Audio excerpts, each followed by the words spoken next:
That's my session started today. We're about 2 weeks ago. I think we haven't had a meeting.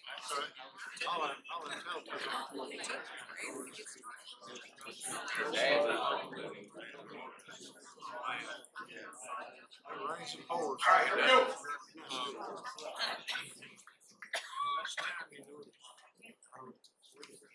We will now call the Madison County Board of Adjustments Thursday, March 21st meeting to order. Call the roll, please. Mike Madison. Here. Keith Park. Here. Kim O. Here. Keith Weaver. Here. Ralph Hall. Here. First item on the agenda is the approval of minutes from the last meeting. Has everybody looked over those minutes? If so, I'll open the floor up for a motion. We accept the minutes as written from the last meeting. Need a second? Second. Call the roll, please. Keith Weaver. Yes. Kim O. Yes. Keith Park. Yes. Mike Madison. Yes. Ralph Hall. Yes. All right, next on the agenda, we have some old business to take care of. Regarding the old business, we have the application from Park Cook at 195 Washington Road. That was before us last month. We tabled that matter. Since that meeting, I think all the board members have been able to go out to the application and do a tour of that. Do a first look at where the buildings will be going. Take a look at how close we need homes we need to do those buildings as well. We have been given more information from the parties of the application.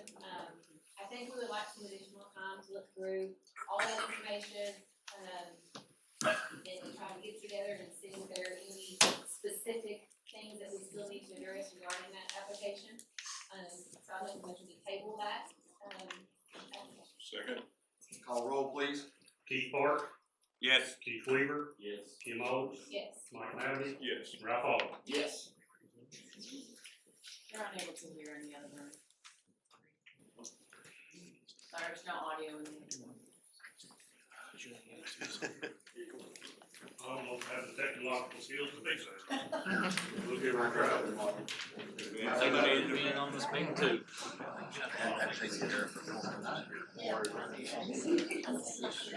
Is this the way you're? So let's start. No, it's technical difficulty. That low game night, so I don't know. Depends on what team shows up. Unfortunately. Hey, Darryl.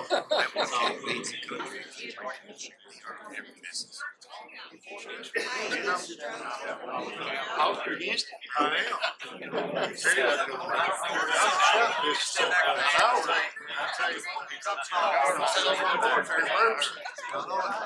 He ain't started that. No. When they turned them for Jim, I said, "Are you want me to give you the money?"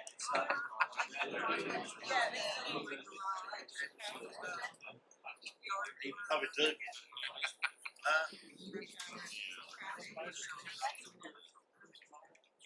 Yeah, we did our first vote.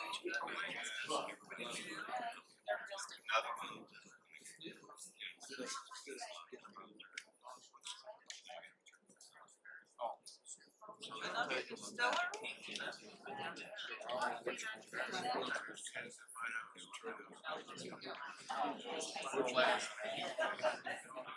Here's now.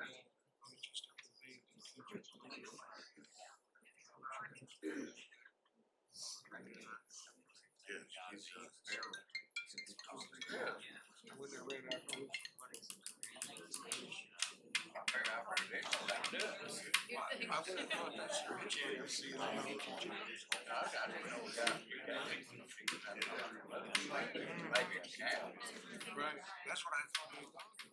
He was there, maybe like where certain words.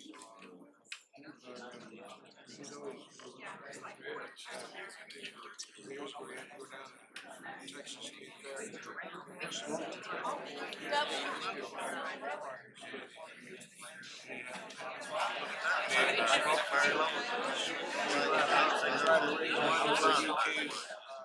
Just have to deal. I can't take Alright, here we go. it. Do we, I think,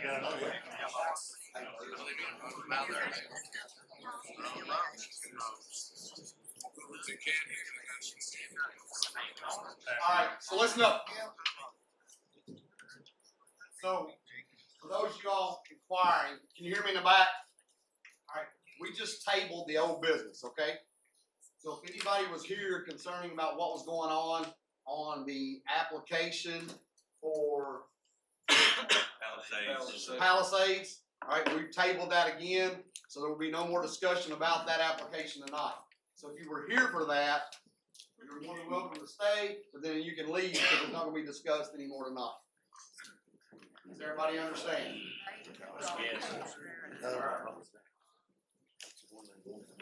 Next on the agenda, we have a dimensional variance from 1749 Richmond Road. Do I have a Jonathan Wyndham? yes, sir, right here. Come on up here, sir, to the podium. Move. All right, Mr. Wyndham, tell us your name and address, please. Jonathan Wyndham, 1749 Richmond Road North. All right, do you agree to give truthful and accurate information that concerns this case? Absolutely. All right, tell us what you want to do, sir. All right, so if you look at my property there, I don't know if you can zoom up. There is a blacktop pad at the back of my house. That runs real close to my neighbor's property line. Effectively, we would like to put a garage in there. We have a couple of different reasons. The first one being the pre-paved area will save us a significant reduction in cost. The drainage improvement, what happens is there's that big hill there and all that water slides down and it sheets over there, right? So it just kind of covers the blacktop, so a good portion of that will be blocked. Because our house does settle quite a bit. Could be a natural break for it. It would be a better placement to keep the view and therefore property value. It would allow me to continue to utilize driving through to the rear of my property without getting into a big mud box on the other side there. You can see where there is that creek that runs down through there.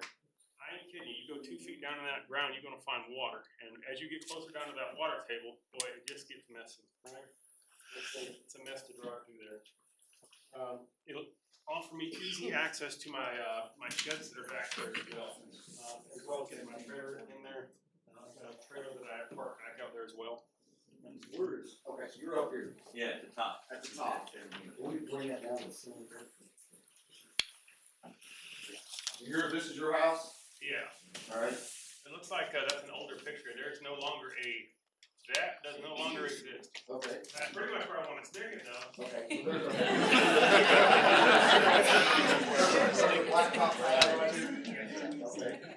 This property line runs right by that. Yes, sir. How close are you to the property line currently?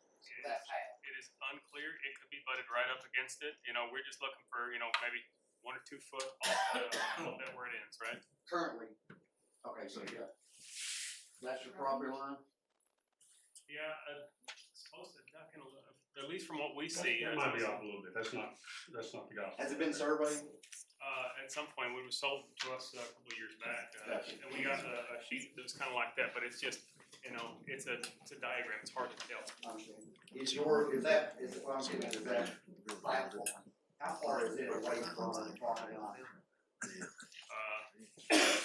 I mean, as far as we know, we have a couple of feet out beyond that we typically mow and stuff like that, but there's no perfect way to tell. So we just want to, because we have existing blacktop, we don't want to run off our existing blacktop at all. We just want to stick it right there in that corner. The blacktop, that back blacktop out there. Right here? Yes, sir. The reason I'm asking is there's a 10-foot here, all right? It's gotta be 10 foot off the property line. So I gotta figure out what kind of variance you're asking for. And if you're 10 foot off of the property line, you don't need a variance. If you think you're gonna be closer than 10 foot to the property line, then you need a variance for your building. Is that what you understand? Yes, sir. I'd like to get as close as possible. I just want to, we've got existing blacktop there, and I understand that doesn't, that can be built pretty much on the property line. So this property owner here, have you talked to them? I have not. They typically don't engage with us too much, When we're hunting, hey, he's like, I'm going down here shooting, fella. So is this property owner here? No, okay, that's fine, just wanna get some things on the record. Alright, has, this property owner called Bert, or email? Nobody? Alright. So what the regulation says that if you're 10 foot off the property line, you don't need a variance, but you're wanting to go within 10 foot of that, alright? We just don't want to be a problem to anybody else who wants to observe, all do is separate.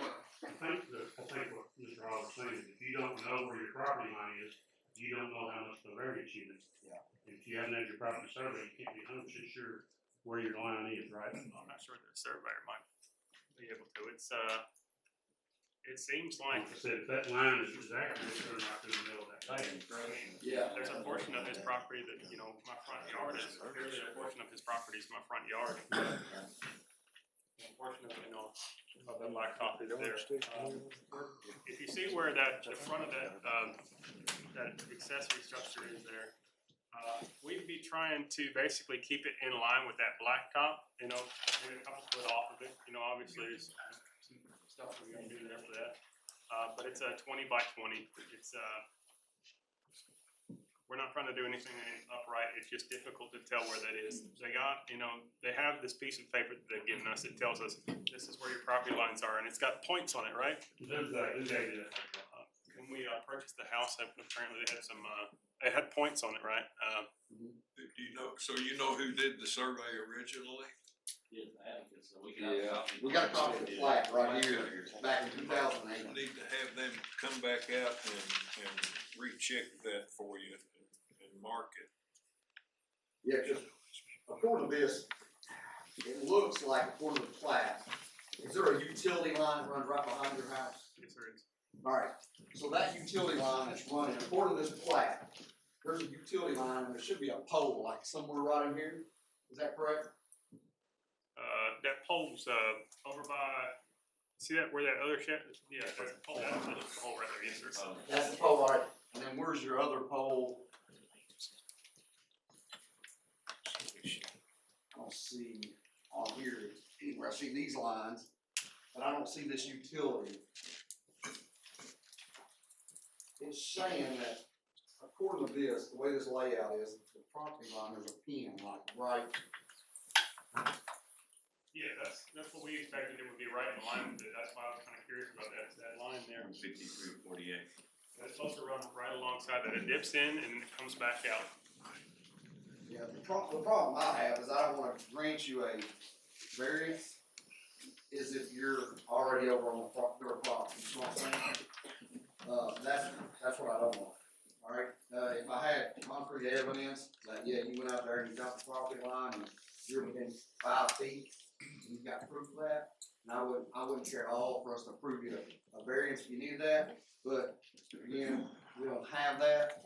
My suggestion would be, Mr. Weaver said, get in touch with advocates or surveyor, find your points, get confirmation. Because you don't wanna do something and build this building with me on somebody else's property, you understand? Yeah, for sure, we're trying to, like I said, the stuff that we see, you know, it's basically running parallel at this point, it ducks in a lot sooner, and it's basically parallel with the road at that point. If you can just, if you don't care, I mean, that's just me personally, I don't feel comfortable with it, because you're not comfortable with where your property is. You don't know what you need. Right? Yeah, It's difficult to tell, it's just Yeah. that there's no, so, yeah, so get you a survey, get it out there, and you might have more, you might find out that if you got 10 foot, you don't even need that. I know it's just the opposite. You might find out that where that concrete, that blacktop pad come out is on his property, okay?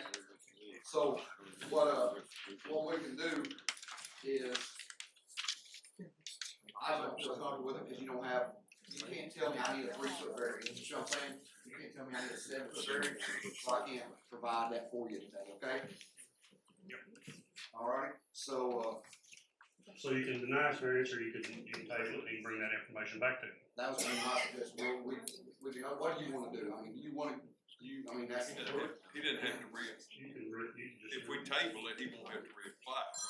Yes. I'd like to table it, and, I'll try and get someone out there as quick as I can. It'll be next month before the next, That's right. So, yes, so our next meeting is not the third, Thursday in April, so that gives you an idea of when it would be.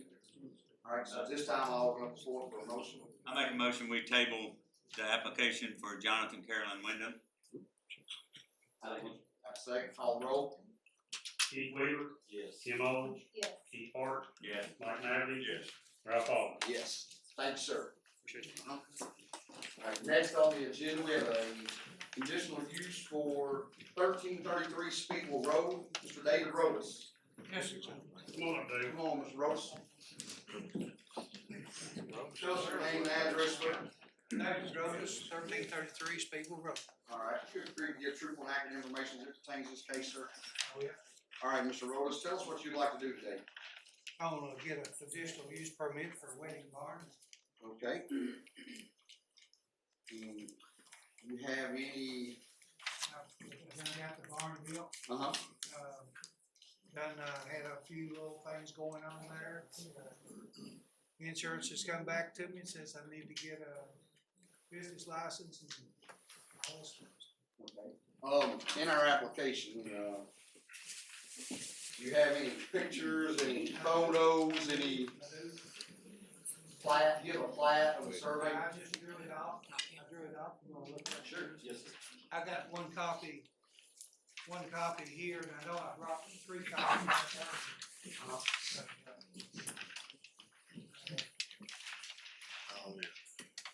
Yeah, let's get Tom's, where is this at? It is, this is the barn right here. Okay, Obviously, this is the entrance, this is Speedwell Road. all right. So this is the entry into, Go straight on back. so is this, Yeah, it's about 450 feet or something from the highway back. do you own this property? I do. Okay. And you own this property? My daughter owns that. Okay, so you own everything? Yeah. Okay. I was trying to figure this out. Elementary, I seen a bunch of roads. I seen a bunch of roads, and I'm like, how's this guy gonna get there if you don't own it? All right. Where would your parking be? It's in that field right around the barn. There's about 3 acres there to park in. Here, Yeah, all around that barn, that side and the other side. yes, sir. Okay. So, will you have 2 entrances, sir? No, just the one. Just one here? Yeah. Okay. So one coming in and one coming out, all right? That's right. Okay. Alright, and what is the size of your barn? It's about 5,200 square feet. I can give you the direct measurements of the building if you want that. It's on that plan. That's 3,200 square foot indoor facility. Yeah. Do you have this, Ralph? 2,000 out, 2,000 it should be on your, on his application. Yeah, right here, the homestead, yeah, I've got that. Pictures with it. Third page. The pictures are Here, I'll pass it around. Okay. You currently have, restrooms and everything in there? Restaurants, men's and women's restaurants, septic systems, all legal, put it in myself. Okay. All building myself.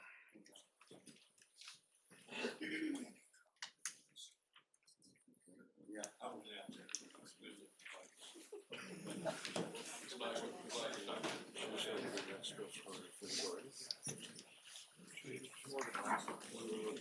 And 100 guests. What's your hours of operations were you looking at? Most of them are from like 4 in the afternoon till about 10. We usually give them an extra hour after they get done and clean up. And what days a week would this be for? Most of them happen on the weekends. We run the barn, we'll run the barn up from March 15th till December 15th is what we're doing. Okay, so it's not a year round. No, we're not gonna need to do this. Somebody wants to get married in February, they're not getting married there, right? Well, Well, he gonna be the preacher? There you go. Most of them happen between Friday and Sunday. Well, we just don't want limit Yeah, no. Tony's janitor. Why just do Tony's these janitor, days, DJ. or anybody these things done, or once, we have had a couple of vendors for the people, just, and we don't charge them that, we just let them have it.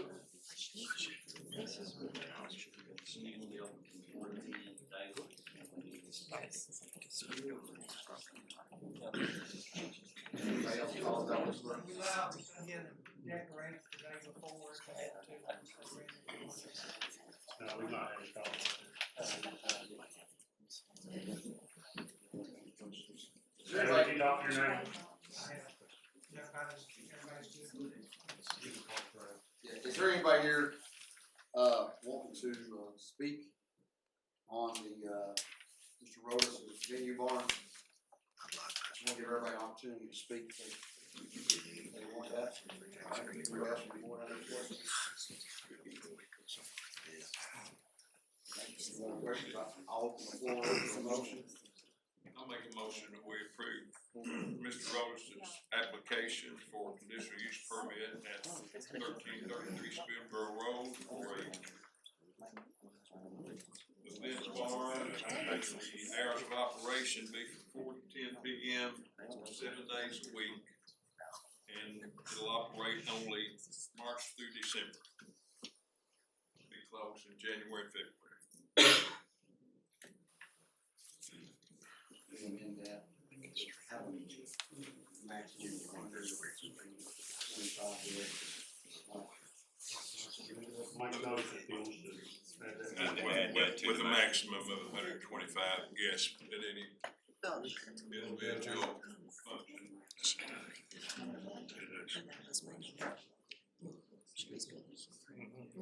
Have a motion, do I have a second? Second. Call the roll, please. Kim Owens, Yes. Keith Weaver, Steve Clark, Yes. Mike Madden, Yes. Ralph Allen. Yes. Mr. Like Rodas. I say, we'll be in touch about the next steps. All right.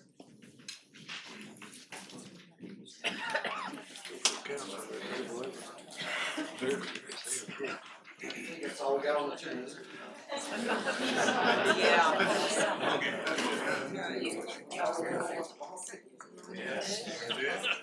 Alright, guys, so next on the agenda, we have a conditional use for 1776 Jacks Creek Road.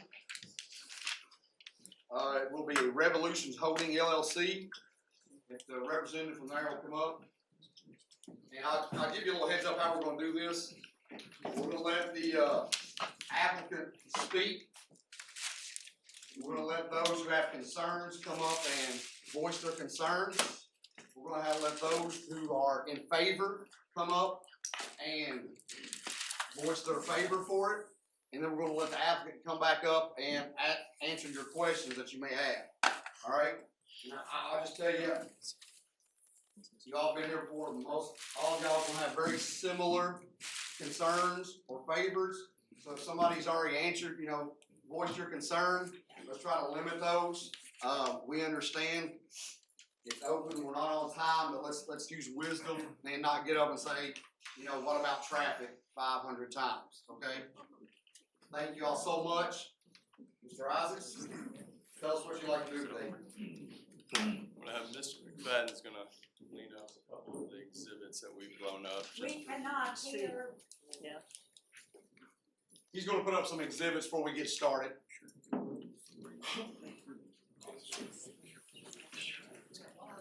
Thank you all very much. My name is Corey Isaacs of Isaacs Law Office, 306 West Main Street, Richmond, Kentucky.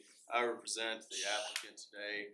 The property in question is 586 acres, currently zoned agricultural. It's located about 4 miles from Lexington Road off the urban corridor on Jacks Creek. That road is currently identified in the comprehensive plan as a rural minor collector. Kurt, if you can, go ahead and highlight the area for me, please. Lovely. The first track that was highlighted, they are contiguous to each other. The way we'll get to the site, we'll come down Clay Lane, approximately 2.5 miles. Along Clay Lane, there's about 18 residences. You'll turn right onto Jacks Creek and go almost a half mile to the entrance. the proposed entrance is gonna be fairly close to the pond that's located right in the middle of the road. Now, the comprehensive plan does not describe either of these roads in their traffic studies because neither road qualifies as medium, high, or very high traffic flow. Rather, the roads are described as a part of the urban corridor, which the comprehensive plan is very clear as new development and purposeful new development is appropriate. The site itself, Mr. Thomas, can you switch over to the exhibit, the plat? That plan? Yes, sir. Did you send it? Yes, sir. If not, I think it's a part of your packet, which is perfectly fine. The location is identified as a star on the map that you all have in your packet. And that's gonna be about 3,600 feet away from Jacks Creek, which would make it 3,700 feet to the nearest residence to the west, or 2,600 to the nearest residence to the northeast. I know there's a lot of folks from Indigo Run here today, and it's about from the site, the proposed location, to the nearest home in Indigo, it's about 0.9 of a mile, so there's some considerable distance between everybody. Right. Tell us how many feet that is. Flies. Yes, direct line. Direct line. Direct line. As we're allowed to proceed, activities on the farm, they're gonna be farm to table. We anticipate 10 to 15 acres in the north right-hand corner of the property will be used for growing vegetables. He's gonna have chickens, cattle, etc. Thank you. We also anticipate a landscaping plan which would incur hundreds of trees, bushes, and flowers. This isn't gonna be just a industrial look, it's gonna be beautiful. They're gonna have the restaurant, tasting room, distillery, all in one. It's part of agritourism. If I may, I'll go ahead and call my client, Mr. McFadden, and let him be sworn in and provide some testimony for the record. Yes, you wanna come out, Mr. McFadden? Second one, residence, sir. Guinness McFadden, Summit Drive, Lexington, Kentucky. You agree with the truthful and accurate information that pertains to this case? I do. Sir. And if I may, Guinness, go ahead and introduce yourself and explain what the project is, scope of it, and your ideas as to how it's gonna look, and we'll talk about those exhibits as well. Sure. Thanks for everybody coming. I know the cat's playing 70 minutes, so we'll try and keep this brief. So this is gonna be a full-service distillery. We're gonna distill, age, and bottle on site. We intend to do tours and hopefully have a farm-to-table restaurant. Broad strokes, we're looking at creating somewhere in the 125 job range. Can you get a little louder, please? Please. Speak up. Go ahead. We're looking to create about 125 jobs. The median portion of that's gonna be about $40 an hour after benefits, so I think that's not something to sneeze at. The timetable we're looking at is somewhere between 24 and 30 months from start to finish. There's gonna be probably a 6-month design phase where nothing happens at all, and a lot of inactivity in the middle, but 24 to 30 months.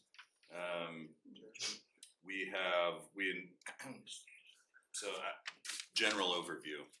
Any questions initially about?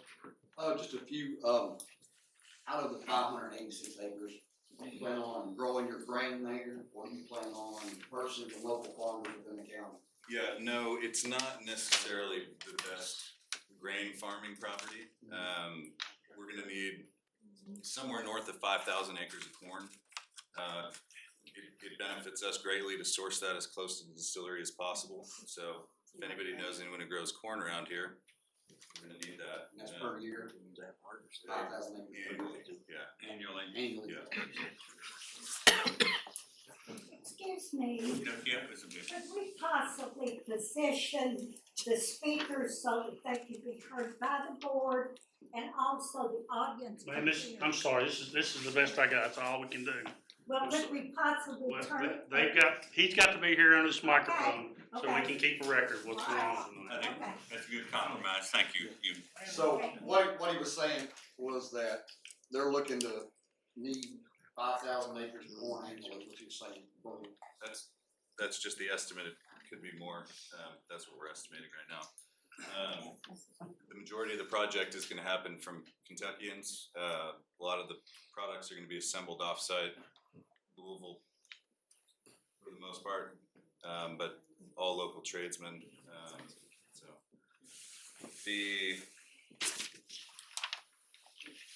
annual tax bill is gonna be somewhere in the low 7-figure range, I'm not exactly sure, I'm not an economist, but from what I see in other projects in other counties, we're looking at a multi-million-dollar tax infusion. And then, I know everybody knows about the barrel tax being repealed, there's gonna be 15 years of barrel tax that benefits Madison County also directly before that repeal happens.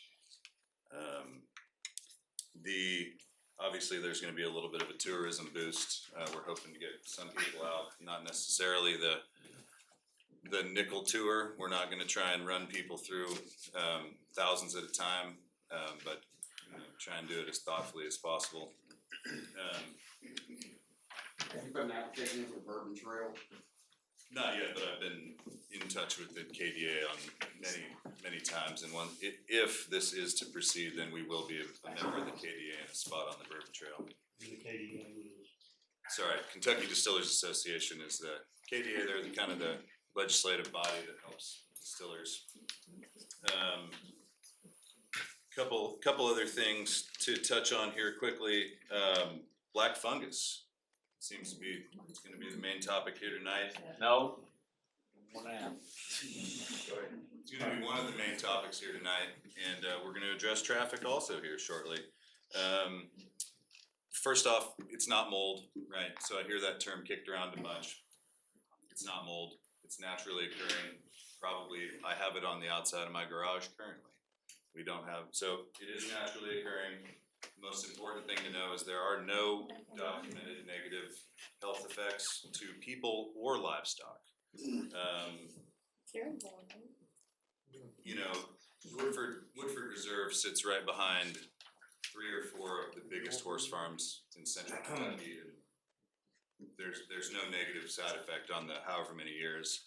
Woodford has been there, as Gainesboro and Coolmore and Diamond Day and some of the other neighborhoods.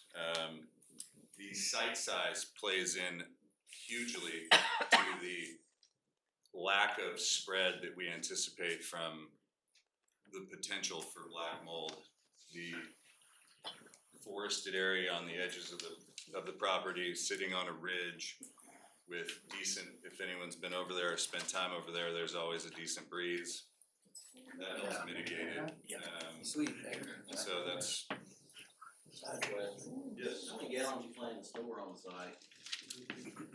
gallons, so we mainly say barrels. At full, 10 years from now, there could be as many as 500,000, which sounds like a ton. But it's really not that many in the grand scheme of things. Are these X's on this drawing we Those are had, just- that's not projected brick houses? No, that's just to give you an idea. The topography would probably be really different if you overlaid that.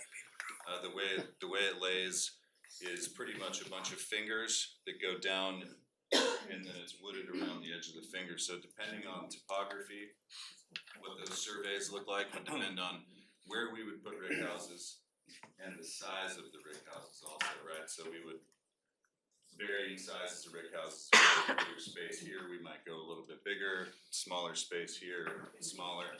So do you have a plan to get started and then grow, or do you have your? Yeah, so you build them as needed, right? And then at some stage, you kind of hit the point where you're comfortable, and then you stop building. What you're taking out is then replenished with what you're putting in on 4 to 8 year cycle or whatever it is. So this 5,000 acres of corn per year you'll need, what is the production estimate to be? How many barrels per year do you plan to distill? Around 100,000 barrels annually, which, you know, being compared to Buffalo Trace and Jack Daniels, things I'm hearing and seeing floating around, I'm very flattered by those comparisons, but I don't think that's a realistic comparison.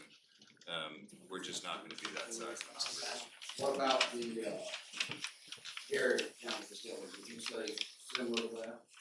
Yeah. Lancaster, Garrett County, it's on 210 acres and they're producing about 150,000 barrels per year.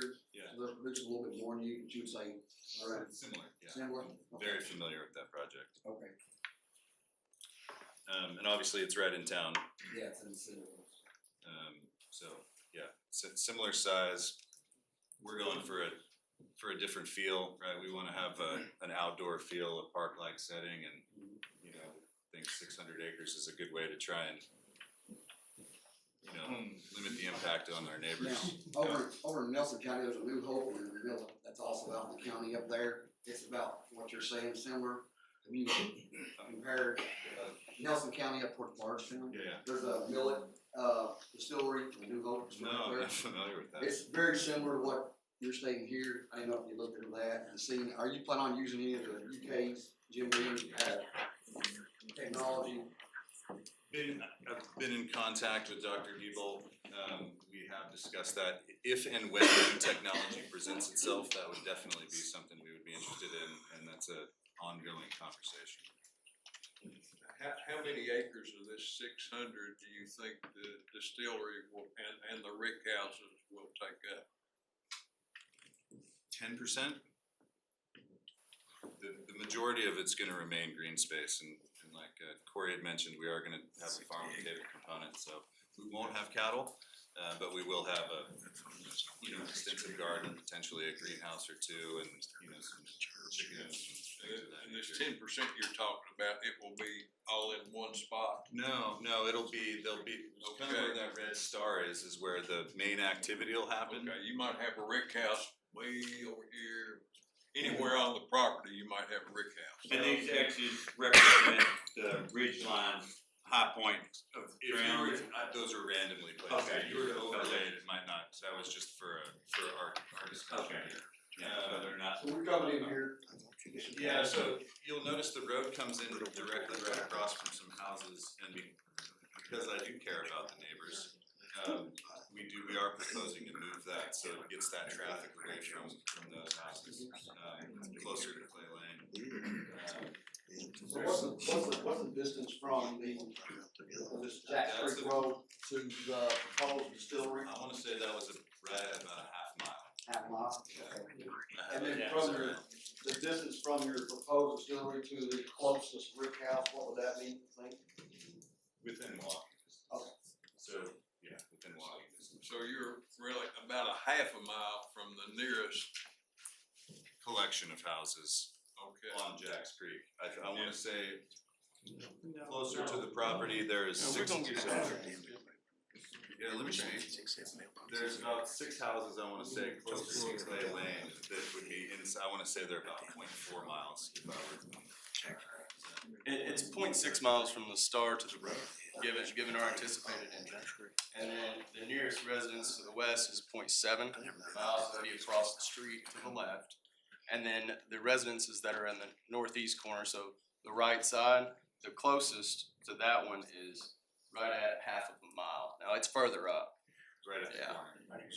Further up Keep than that, going. yeah. Okay. Yep, yeah, you actually can see the light text. Those are descriptions of track. So is there a vegetation that runs along the border of this between like the whole? The majority of the property is heavily wooded on the edges. As you get to the left near the Curry Farm, it opens up a little bit. On Jack's Creek, it's very open. And then even to the northwest, it is less wooded. But as previously mentioned, there's gonna be extensive planting that'll happen also to give a visual barrier.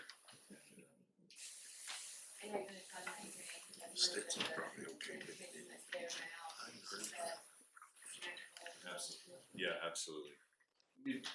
We'll talk about the entrance now. I guess you have to coordinate with the state on approval of that entrance.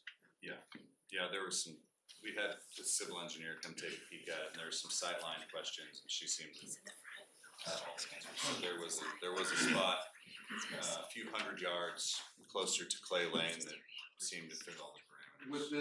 With this kind of production, you're talking, of course, brick houses now and technology, we're talking about sprinkler systems and water flow. So you coordinate with the state on, upgrading, water lines. So we've 6-inch flow. Yeah, I've had extensive conversations with all 4 utility providers, and I think I'm at a good point for an extremely large investment. So we've done water, sewer, power, and gas, spoken with all of those folks. There will be a water, none of the residents are gonna experience any kind of downgrade in service as a result of this. That's been one of the questions. What's gonna happen to my water pressure? Nothing. Well, It's gonna there'll be an remain- opportunity for them to tie into the sewer, things like that. Yes. So sewer and gas will be brought out to it, and if someone chose to do so, they would have the ability to tie on to it. And just saying, you know, when we talk about flow, a lot of the rural areas, the pipes like 4-inch flow. So for fire hydrants and things like that, you don't have enough volume coming out to make the flow work. So what happens is they have to coordinate with the state to increase that, not just going here, it's that main line. So what they do is they increase that line either to a 6-inch or whatever else flow that the state agrees with and says, here's what will make this appropriate to have a sprinkler system and to have fire hydrants within so much feet. So I just wanna let you know what we're talking about here on that. So we'll also be speaking with the water district. We're gonna be required to have a certain amount of water on hand in case there's a repair scenario. So we will have, water on hand in the case there is something, and then the state requires all of the water regulations for what you, if there is an incident, you have to be able to put that out in those rig houses. So that's all, that's not up to me, that's mandated by the state. Containment. Similarly, so each individual rig house has to be self-containing, right? So if we saw something like we saw in Barton 25 years ago, that's gonna be self-contained, so it doesn't get into streams or anything of that nature. Can you discuss with them a little bit what operation looks like? If you're open, what's that gonna look like time-wise, days of the week, et cetera? Just butterflies happily flying through the air, it's gonna be like Disneyland for we're gonna do, daily tours, and hopefully people in this room will come for dinner at the restaurant. Really not. Now, as far as if you're a restaurant, will it be only available to people that come on tour? Or will it be open to the public?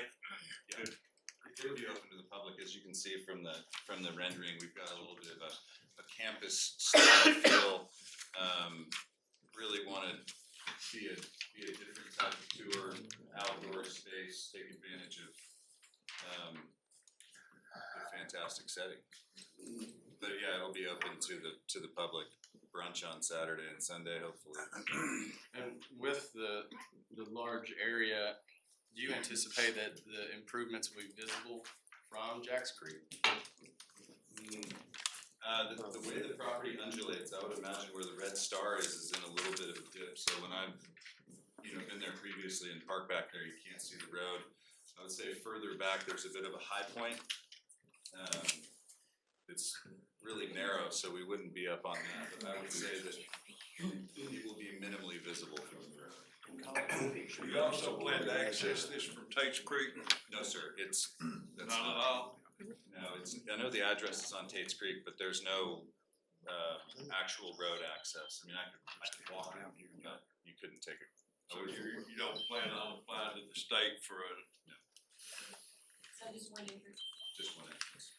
And from the traffic standpoint, as I understand it, there's some liaising that can be done with, Waze and Google Maps and to set, the path, when you say, hey, Google, take me to Blackwood Distilling for a fantastic tour and a lovely meal, it'll take you the right direction and not lead you down to the ferry, that kind of thing.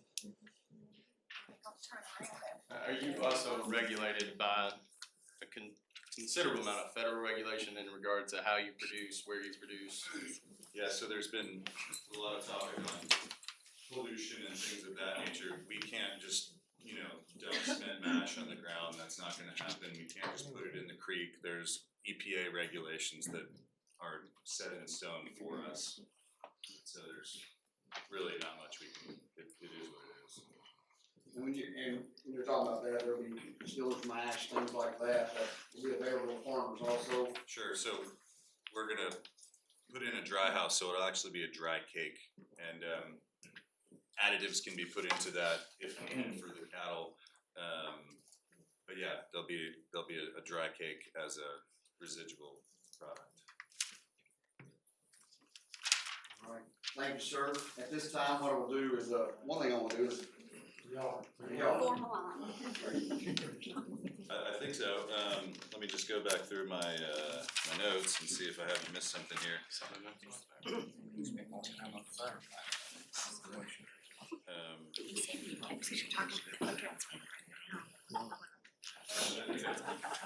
touched on everything. The smell is one thing we haven't touched on. I've been hearing a lot about the smell also.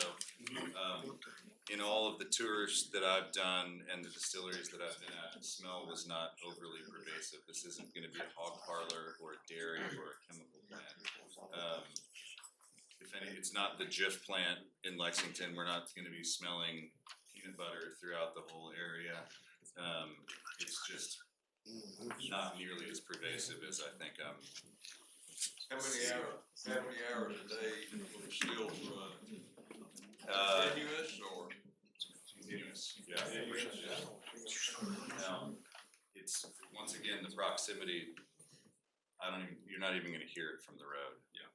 So you'll actually work 3 shifts of. hopefully, we'll see.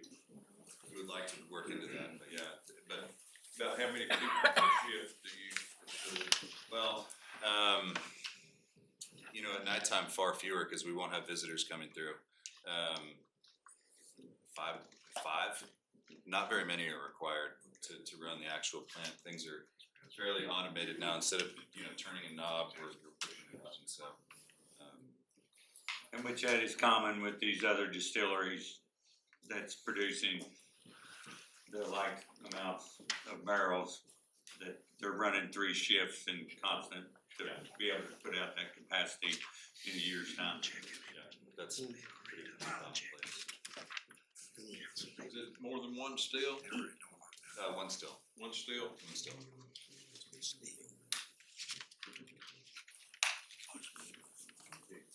Anybody else have any questions for Mr. Smith? All right, thank you. We'll give you an opportunity to come back here in a minute. All right, so here's what's gonna happen next. I know everybody wants to speak, voice their opinion for this. So what I'd like to do is if anybody's, has concerns, I'd like for you to come up, and the young lady back here already has her hand up. Yes. Come on up here, ma'am.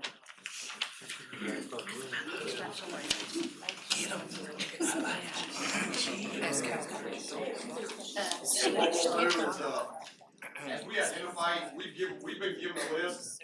Hey guys, we're gonna have, I can't scream, so we're at the stage dead quiet. We've got a list of people, and so what I'm doing is checking off on this list is everybody, and these are people that are owners of adjacent properties that should have received a letter. I didn't get one.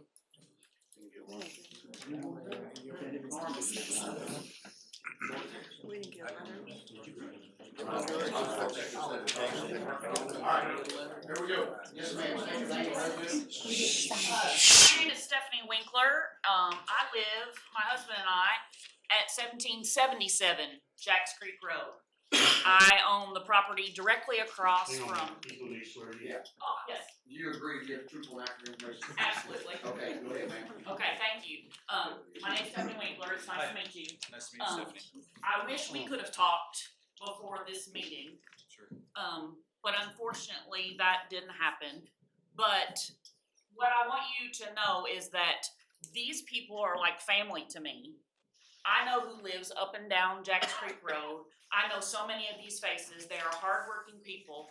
And obviously, by a show of hands, how many people do not want this distillery? You'll see a lot. I am not here against you as an entrepreneur. I think it's good that we can bring in new business. But Jacks Creek Road is a rural area that I've lived in. My husband and I, for 21 years, we built our house there. And we built it there because it's a place where there was no business. It was close to town if we wanted to go to town, but we wanted to live and keep a rural area thriving, farms. That's the kind of community that we wanted to live in. Now, I understand that you have plans to increase the landscape, but the facts right now is that the ferry, the Valley View Ferry, brings so many people already on Jacks Creek. Jacks Creek Road is, in my opinion, not kept up by the state. It's been paved once in 21 years since I lived there. Clay Lane also, the county has paved that road more than that. But the traffic that would come from this, because I've been to distilleries, I will be honest and transparent and say I am a bourbon consumer. Okay? I am a teacher and I have respect for the bourbon industry. I know it's one of our state's most prolific industries, and I am okay with that. But what I don't want is that business right across the street from my house with lights from cars coming into my bedroom windows at all hours of the night. I would prefer not to have noise from cars and tour buses because I see that it will be prolific and probably successful. And I wish all that benefit for you. If you're going to invest in a business, of course, I want a business to thrive. I want that for anyone. But I also just don't think that the road that we live on, Clay Lane, it will be off 25. Right now, this week, in the last 7 days, there have been 2 tractor trailers that have got stuck at the T of the bottom of Clay Lane and Jacks Creek. And it backed up traffic for hours. It took me 15 minutes just to get from Clay Lane to my house. And that's a problem. The infrastructure of the roads is not there right now to handle what I see for, you said up to 24 months of construction, I believe is what you said, until final product. 2 years of construction of tractor trailers on a road that maybe if it's fixed, then it has to be fixed again. It's more traffic, more business. Another thing is the safety. In the time that I've lived on Jacks Creek Road, I've seen 7 individuals, 1 die and 6 that have had serious accidents that have maimed them because the road is so treacherous. If you live on Jacks Creek, you know the road. But there's a lot of people who don't, and they veer off, you know. I don't know how many times Tom Barnes, we've had to call him and say, somebody else has gone over the road. You know, I know it happens to the people that live at the back of the Indigo Run. Those curves, the school buses, they're barely wide. The road is barely wide enough for school buses. So I think that, you know, concrete roads will be a gravel road to the entrance to, do you know? That's a question I have. It's just, on my plat of land with the county, I'm not allowed to have a front right-of-way in front of my house. My driveway is on Old Jacks Creek, and you have to go to the back of my house. And it's directly across from that driveway at 1776. And my neighbors on each side are allowed to have a front right-of-way driveway. We would love to have a front right-of-way driveway, but we also don't want people going over our culvert and turning around because they can't make a turn in the edge through the fence. There's just so much that I'm worried about. I don't know how many things that people have said are true or not true. I'm not a distiller. But what I do know is that my family and these families love our community, and that there is nothing more than we would love is to have new businesses, but we would prefer to not have it in our front yard. And, I don't really have much to say other than that, but I wish you good luck and success and, respect for your entrepreneurship. But I do have to voice that I implore you, please, there's so many people here that don't want this to happen, and you really think hard, before you make this vote, and I appreciate you taking the time.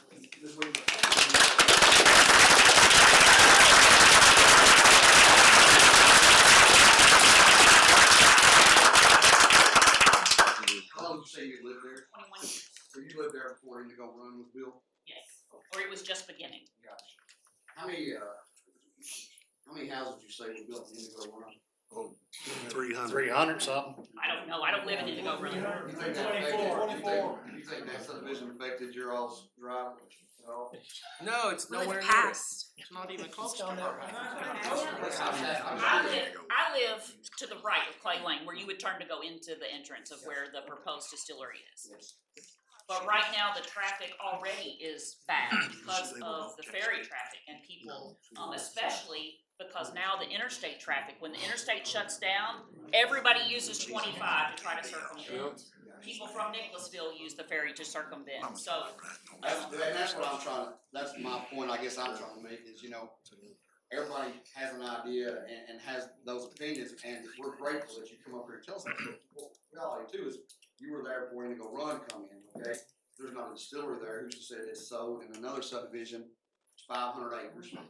1 acre lots, that's 500 houses, 2 cars per house, that's 1,000 cars per day coming in and out of that road.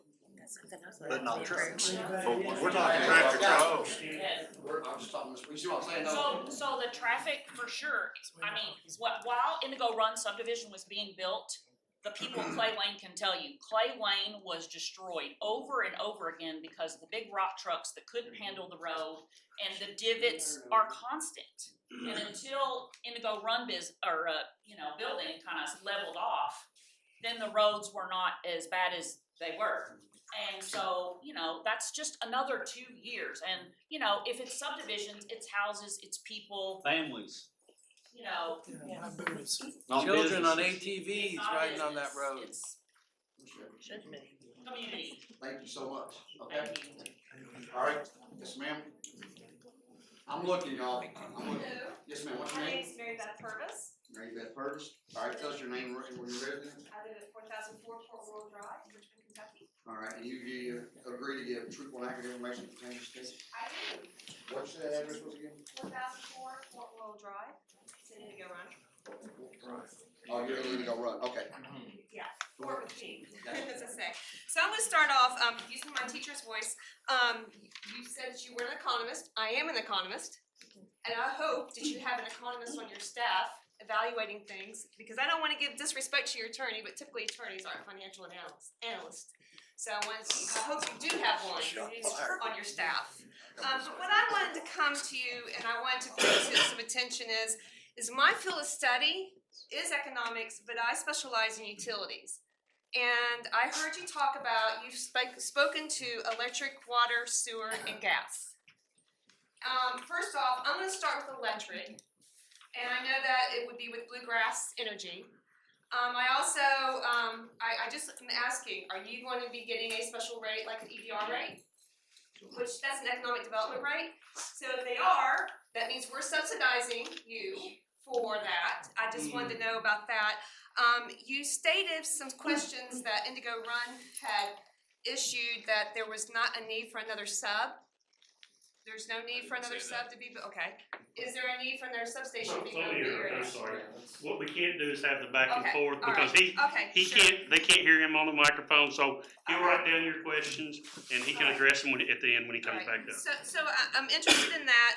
Water, you talked about the increase in the water line. I'm interested in who's going to pay for that increase in those extensions. I know that you have to pay for it going from your property in, but going to your property.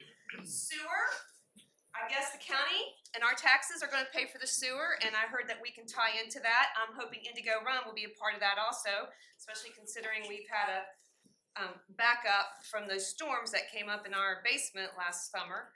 My final question is gas. He said, I know that gas is an important component in a distillery. I don't know if it's natural gas. I don't know if it's propane. Where is the line? Are you tapping into the transmission line that's close? Which you can, however, it's federally regulated. Have you approached FERC for this? Is it gonna be an intimate domain? Are you gonna take this, you're going to go through the farms to put in this gas line? None of this stuff is out there yet on how to, I'm talking infrastructure and utilities. I'm not pro, I'm not against, I just wanna know this sort of thing, because I think this is really important. Because in order to put these lines in, you got to go in and you'll have all the heavy equipment and that sort of thing. So I just wanna know, this is an industry that's it's heavily regulated, but it also is an energy intensive industry. And I just wanna make sure that everybody's aware that in order to do this, it's more than just going in and building something. There's more than a road, if there's infrastructure under the road. That's all I have. Thank you.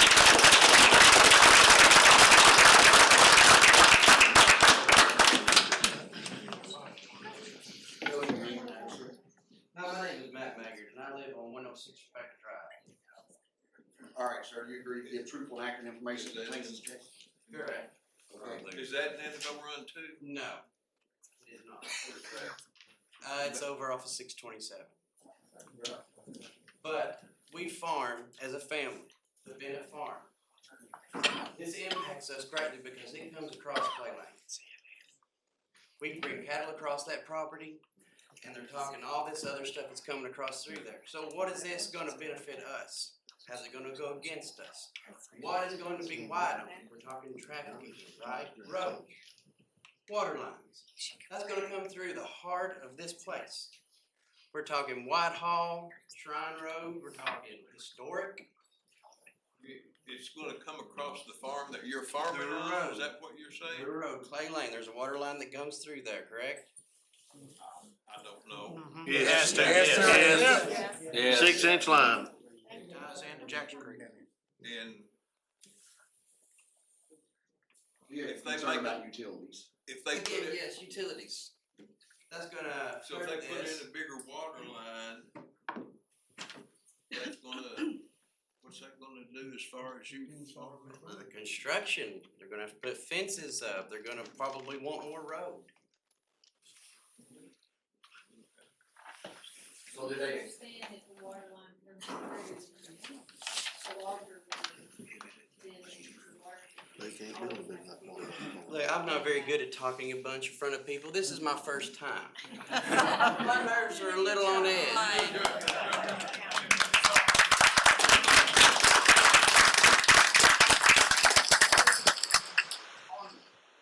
let's talk about on Clay Lane, right here. That's a county road, right? Yes. All right, so we're, You start at the end of 25 and go down both sides of Clay Lane till you hit Jack's Creek. this is Clay Lane? Yes. Okay, and this runs into Jack's Creek, right? Yes. And this is, Go run.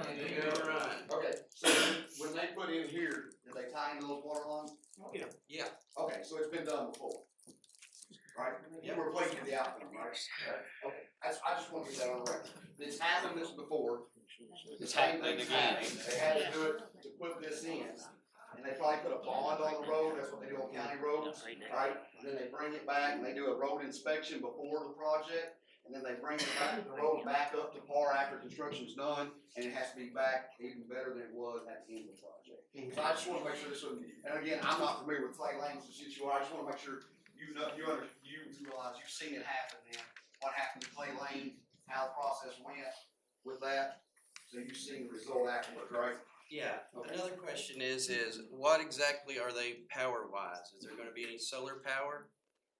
That's a good question. Is there any solar power, the power of that?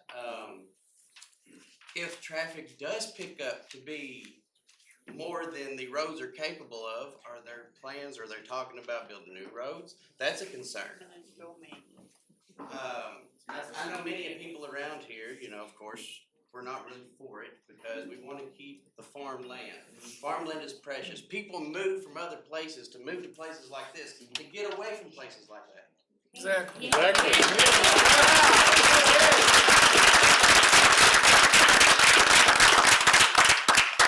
all I've noticed.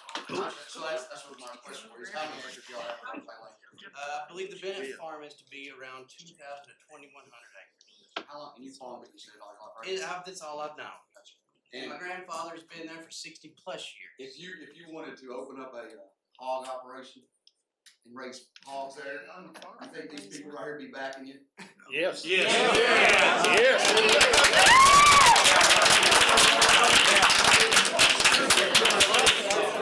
It's a farm. We need to run him off.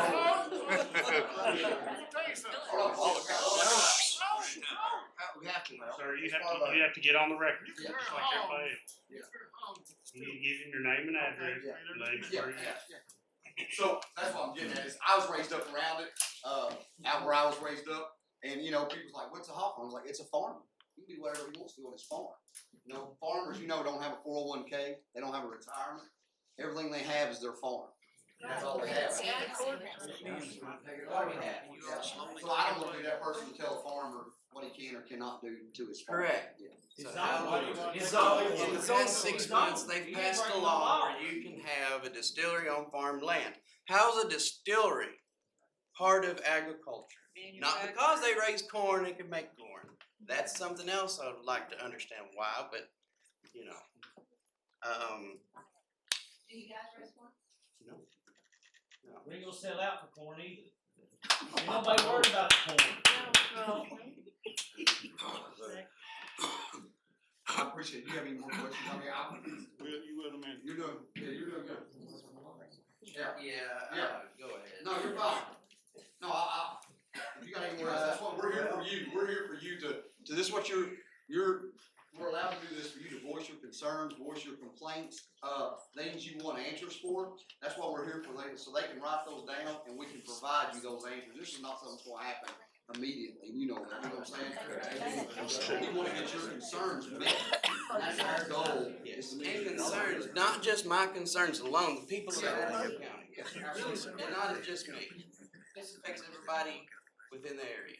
And we also have a petition and we have signatures as well that are ready to go against it.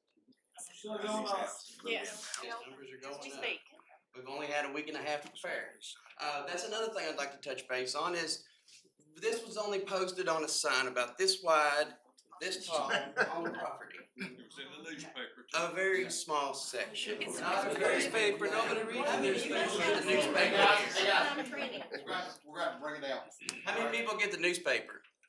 Not very many people get the newspaper anymore. Sir, we don't have the funds to do TV ads and things like that. We do what. Well, that's why we went the extra mile to try to get the word out.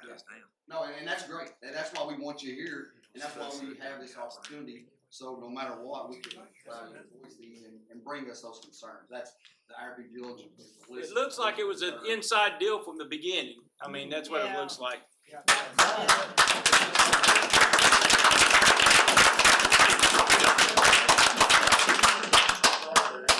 No, that's plenty fine. They're all wanting to voice their opinion as well. I understand.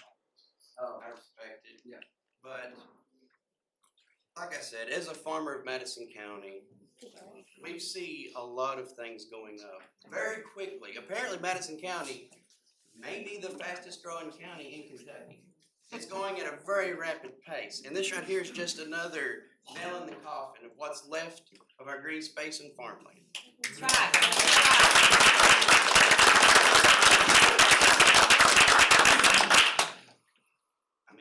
I really don't know what to say. I don't really have the right questions.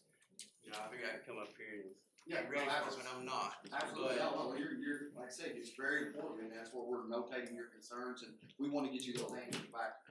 Okay? So if there is any issues with the distillery, once it's up and running, just like a lot of things, once it's going good, they wanna get bigger. Right. Yeah, sell it to somebody. So that's how, all these other places start. They start small and they grow. The concern is there gonna be a limit? And that's what a conditional use permit does, it puts restrictions and limits according to what the state and county regulations allow. So what's the limit? Well, we go by whatever regulations say, we cannot restrict from. I'm just like, you, I received it within the last 7 to 10 days, like I said, it's not something that's gonna happen overnight or anything like that, because we have to do research, site visits, you know, everything that you wanna answer, we have to go out there and get for you. Right. And bring it back and provide answers that will please you, so that way, if you're not happy with the trash you get. Put your hand you down. get the result that you're after. And your question about the hogs, I understand you were just pointing out, hey, you know, hogs are known to be smelly. Okay, well, if we go back in time, everybody had their own livestock, their own gardens, their own hogs. I use that, I do that. Now China owns all the hog factories around here. Everybody relies on how many farmers to feed America? Very small portion. Thanks, sir.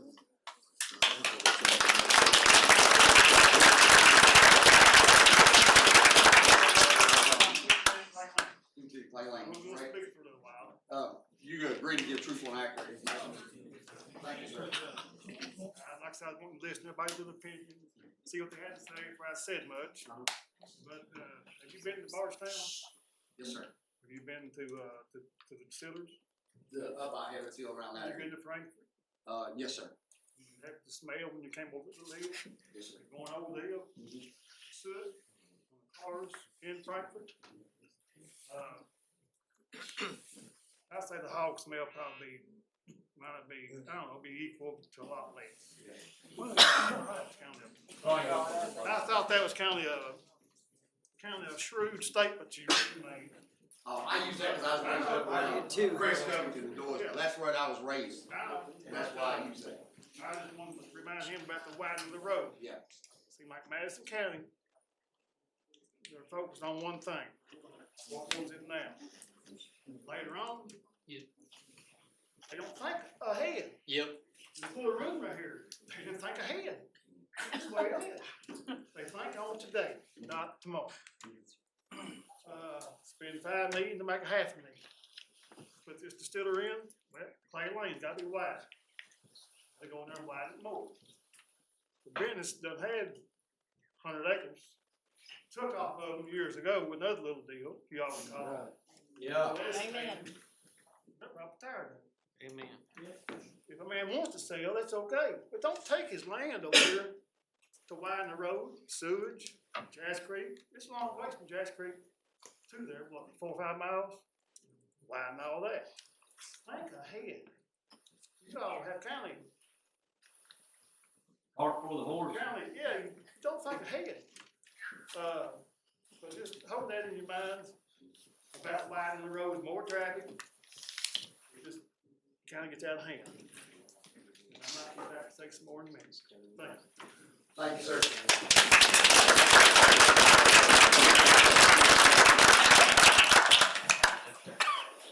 My name's Daniel Sulfridge. I'm at 105 Israel Drive, Boone, in Takes Creek Estates. Okay, here's your truthful and accurate information. Thanks, sir. Yes, I do. Okay, tell us, sir. First of all, you know, I've never done anything like this before. I'm missing my kids' soccer stuff. I'm missing the UK game. So this is really important to me.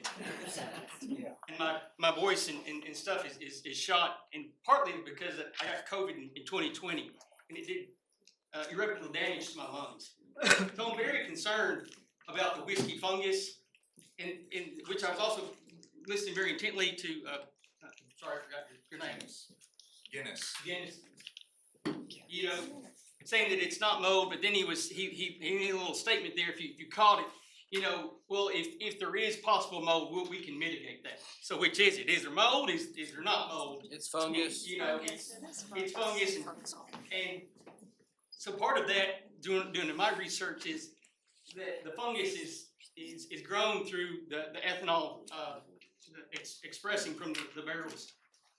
Now they make a filtration system for this fungus that you could regulate him to put on his distillery. Yes, it would cost him much more money, but it would help us because the fungus wouldn't grow. The pollution wouldn't be there. It wouldn't, the black junk wouldn't go all over the houses and the signs and everything else, and the trees and all that stuff. So there is a filtration system that he can put on his ethanol, on his distillery to keep that down. Do you have any specifics on that? Do you know the name of the process or the company or anything? I do not. California requires it. There you go. I know we're not California. I don't mind, I don't, Praise the Lord. but there are, the technology exists. Yes, sir, yes, sir. The And tech, it would go on the brick houses, that's where you're talking about the ethanol and release from, not. to my understanding. Now, another thing is, you're talking about infrastructure. The gentleman before me said that, you know, the county's really good about expanding, but not looking at infrastructure, not looking ahead. You got the D mill in the depot, in another year or so, we're gonna lose lots of jobs, high paying jobs, which the county should have been looking at 10, 15 years ago, and they didn't do it. You've got infrastructure issues, you've got a fire service in the county that has not been expanded since 1997. 1997, and now you're gonna put something like the distillery in there? You know how long it takes to get a fire engine? 4 years. 4 years, and if you don't believe me, you can check with your fire service. It takes 4 years to get an engine with $1.2 million, and it's not been expanded since 1997. Because again, the county does not look ahead. It doesn't think ahead. The lawyer, the attorney, he was saying that there's low traffic in that area. I live in that area. I travel that road.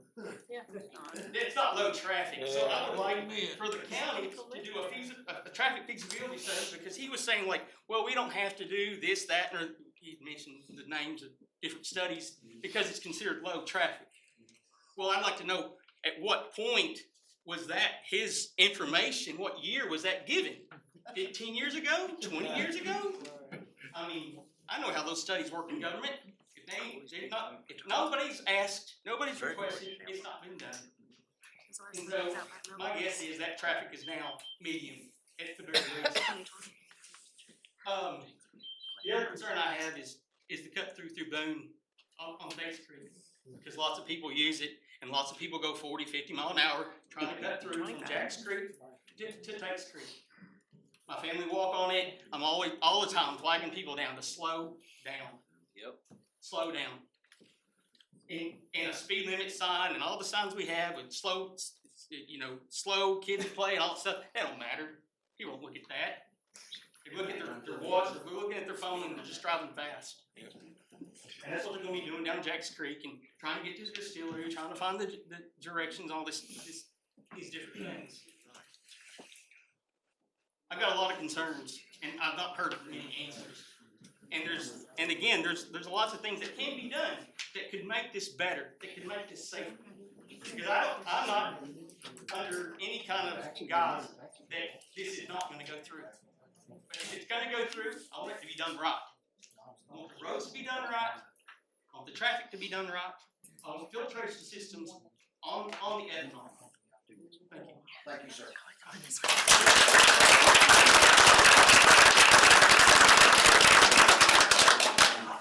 Brief.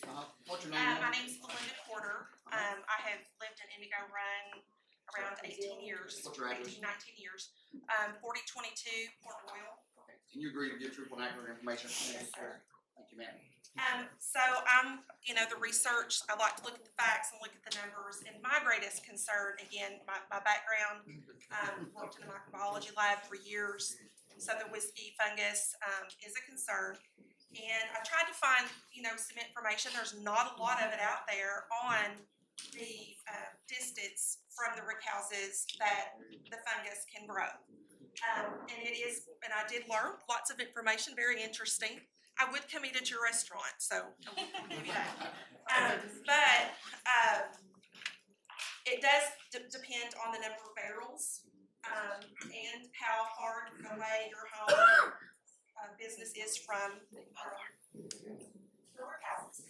And so the one thing I did find was it's a professor from the university in Canada who he named, and I would have to read that to pronounce it, but the whiskey fungus, he named it and he's done extensive research on it. And according to an article that I found, if you have, and it specifically states 1 million barrels, the radius can be 2 to 3 miles. So if we cut that in half and it's 500,000 barrels, we're looking at 1 to 1.5 miles. And I believe I heard you say that it's 0.9 miles, the nearest house from Indigo Run.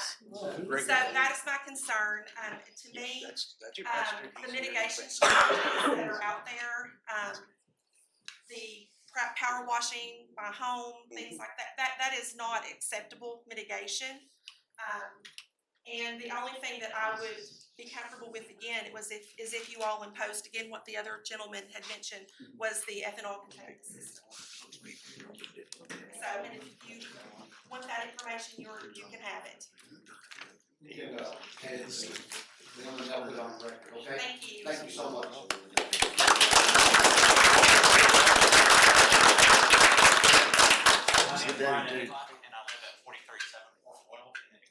Okay, so you agree to give truthful and accurate information that pertains to this case? Yes, I do. Yes, sir. I just want to point out that my property is just about in the peak of Indigo Run right there. If you see closest to Clay Lane. Yeah, well, about 3 blocks. Our property looks, if you look southwest from there, you can see where the distillery location is going to be. So prevailing winds, for the most part, blow from that direction. They hit the back of the house a lot. So we're going to be looking at a lot of escaping distillate, angel share that's going to be coming into that, at least that portion of the neighborhood. Like you're saying, hey guys, again, you're saying coming this way. Correct. Okay. It does change from the north on occasion, but that's very rare. So most of the time, it's going to blow from the distillery. So I do have a problem with the whiskey fungus. I do have a document from the Indiana State Department of Health. Did a study that said while there are no known effects of the whiskey fungus, there is mitigation that has to occur with power washing your home, which includes if you choose to remove the fungus from surfaces, we recommend you use an N95 mask. I think most of us are tired of those at this point in time. Yeah. Goggles and gloves for removal. Follow all directions and precautions on the label of any chemicals used. So we're looking at having to clean your multiple times.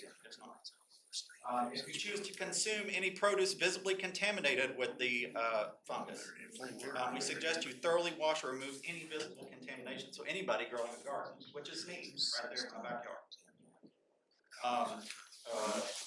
How does the fungus impact the environment? If it's found in your private well, the well should be disinfected and examined by a licensed well professional. This is from the Indiana State Department of Health. That is also quoted on the Kentucky.gov website. Airborne ethanol has a chronic non-cancer health effects at concentrations at 2 parts per million or higher, as determined by the American Conference of Governmental Industrial Hygienists. So, how many parts per million do we know that the distillery is going to put out that could affect the area? Trees die because of this fungus. So all of us who have invested tons of money in our properties and our landscaping and all of the trees in the area could potentially die because of the fungus. Okay. On top of that, Jack Daniels, which I know puts out far more volume, is currently under a lawsuit because of the impact of ethanol on their crops. One couple is suing for reimbursement of up to $10,000 a year to have their homes pressure washed. Pressure washed. I don't know about most of these people, but I don't want to spend $10,000 of my hard-earned money to have my home, which has no issues at this point in time, pressure washed each year. And that can entail all of the rest of the bits of the property that could be affected by the fungus. That case in Kentucky? That was in Tennessee. Yes. So the other concerns that I have are that at night we look out on a gorgeous vista. We're at the top of that hill. So if you were to come to our property, you can see out over everything else that you see there facing west. And at night, I'm supposed to be okay now with a large distillery lighting up the area. I already have to deal with the lights from Lexington, from Madison County, and any other lights in the area. So we're talking about a third portion of pollution. You're talking about light pollution. You lose the dark area of that part of the county. On top of that, you know during cold months and cold days, it's going to look like there's an industrial facility over there. There's going to be steam. There's going to be columns of air flowing out. You're going to see it. How's this going to affect my property value? What percentage of property value damage am I supposed to incur because somebody else wants to get rich? No offense. I don't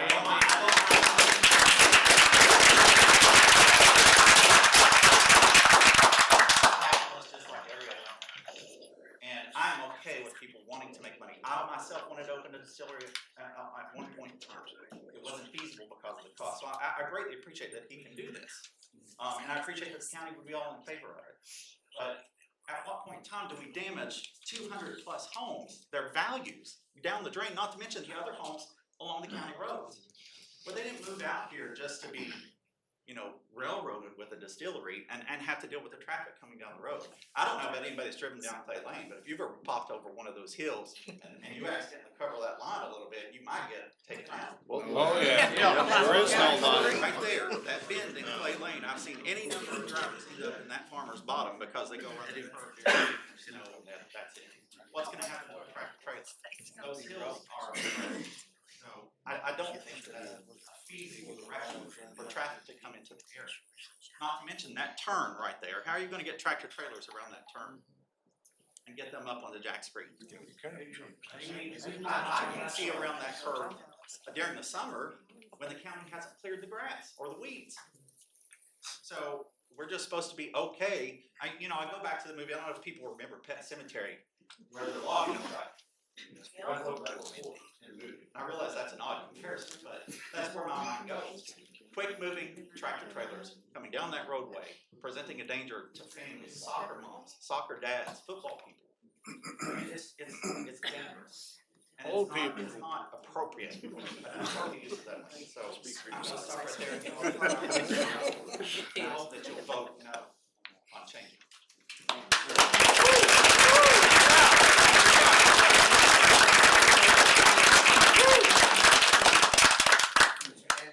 Remember, we're starting to see some repetitive guys. So let's try to, if you're check mark, let's go to the thing that you haven't heard yet, okay? Yes, ma'am, state your name, My residence. name's Mary Davis. I live at 1682 Jacks Creek Road. And I'm right next to, according to the Star, we've got all of us neighbors that live right here. I see my farmer friends right here that are right next to this. Okay. It's right next to You it. agree? Thank you, ma'am. My concerns are, and I am a business owner and I greatly appreciate entrepreneurship as well. My concerns are how long would the roads be down? Would the roads be widened?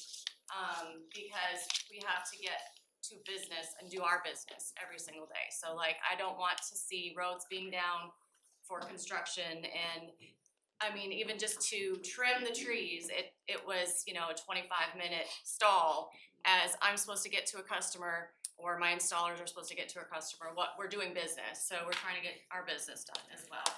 So that's my concern. Would the extra tax money, if this were to pass, would they widen the roads? That's the question I had. I know the roads have been talked about, but would that tax money apply to, there's a pothole that is on Jacks Creek Road that has not been fixed for a year, and I continue to hit it. So that's my concern is how quickly would the county actually take action on fixing any issues? And again, the tractor trailer thing, again, been said. They get stuck on Clay Lane and Jacks Creek. So the odor is another huge concern for us because we are right next, we have very high winds. We live right on the top of that hill that is adjacent to this property. And so we would definitely be hit with the high odor. And then how often would we have to clean our homes, the brick on our homes? How often would we have to clean our business vehicles, our personal vehicles for this? And how would that be handled? And then another concern that one of my neighbors asked is, would this company be willing to purchase our home and our property? To buy us out, if that's the case, because we are all sitting right on top of this. So that's another question that we have because we are right on top of this. What our property values would be. Okay, that was all I have. Thanks so much, ma'am.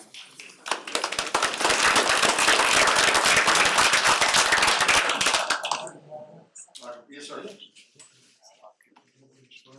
Yes, sir. Do you agree with the information Mr. Barger to change this case? Tell us where you live there, We live in Mr. Gardner. Sparky. 700 Carolina Court. Okay. I was a magistrate for 20 years. Little did I know till today, what we decided here does not go to the physical court. It's decided right here. So the representative that's sitting over there from the second district that took my place has no say-so in what they're gonna do. That's not right. No. I was in that court for 20 years and I didn't know that. But I mean, that's beside the point. Everything else already that I was. Another one thing. Madison County. This farmer that owns land around where they wanna put this in. 5, 10 years from now, they may wanna develop it to a subdivision so they can quit farming because they've worked hard all their life. Do you think anybody's gonna wanna build a subdivision next door to these places? No. No. This man that's worked all his life, He didn't do shit. he's gonna have to give his farm away, just like I'm gonna have to give my house away because of the taxes. We've already paid for this year. You can't sell our houses for what they tax us, so I guarantee you if this goes in.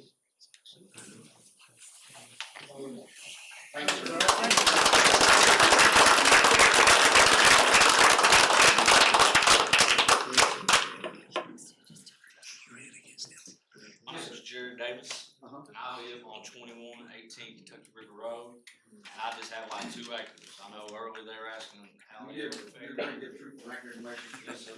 All right, Mr. Davis. I wanted to thank you all, and I wanted to tell y'all, I remember last time I was here, I was speaking about Airbnbs, and that's not the topic I'm here today, but you all voted unanimously to stop the Airbnb on my property. And then Madison County changed a bunch of laws, and they ran it in the newspaper like y'all spoke. Does anybody here remember hearing about all the law changes they made in the Richmond Register, or even understanding what they were changing? Does anybody remember that? And that's what I'm saying is, it's not our failure that you all don't make us aware of the law changes you're making for the Airbnbs and to change the zoning for things like this and to make it aware to the county. Anytime there's an election, y'all make sure there's plenty of papers in our mailboxes. Yep.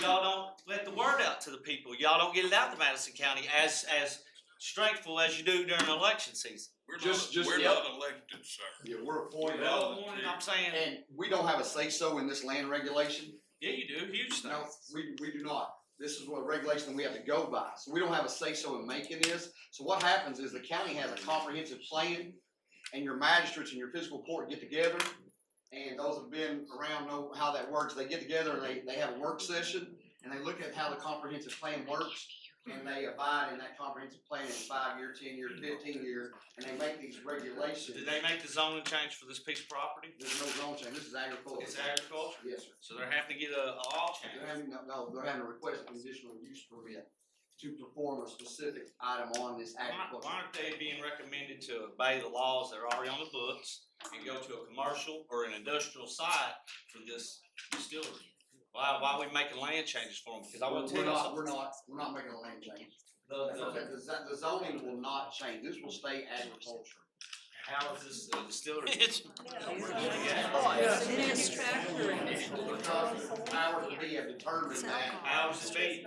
The government has determined that agritourism, agribusiness is anything that meets this criteria. That's not us. We don't make this. This is just given the regulation we Y'all go have a very important job. I mean, it's a hard job, and I hope you're all taking it serious, because people were making the laws and the zoning laws way before we came along and had a lot more honor than I do. And they put these laws in place to help protect us. And now we're making changes to these things. I'm telling you, we're calling it one thing and it's another. It's not farming, it's not. Madison County is the second highest beef producing county in the state, and we ought to be proud of that. And he said, well, you know, just peanut butter does make a smell in Lexington. but the peanut butter factory in Lexington is the biggest in the world, and we should be proud of that. But they're not doing it on farmland. Peanut butter smells good. This is making liquor. That's what this is. It's making liquor. And we don't have to invite this in our town. I mean, they might wanna do it in other places, but we don't have to do it here. And y'all have a very important decision. I hope y'all take it lightly. Because there was people that came before you that did this job, and this is your moment here. And I mean, you're gonna be bought out, you're gonna sell this county out just for liquor? Cause I could think of a million reasons why Ed's doing it, and I can think of a million reasons why he's wanting a distillery. But what are people in Madison County gonna get out of this? Other than a bunch of trouble, more traffic, people getting in accidents, it's gonna be a lot of problems that y'all need to think about. You need to read.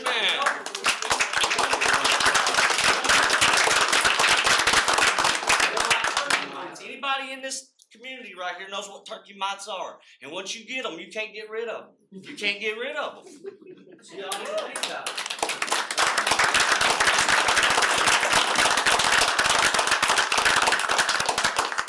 My name is Chad Yaden, 6003 Old South Drive. You agree to get truthful and accurate information that contains this case? I do.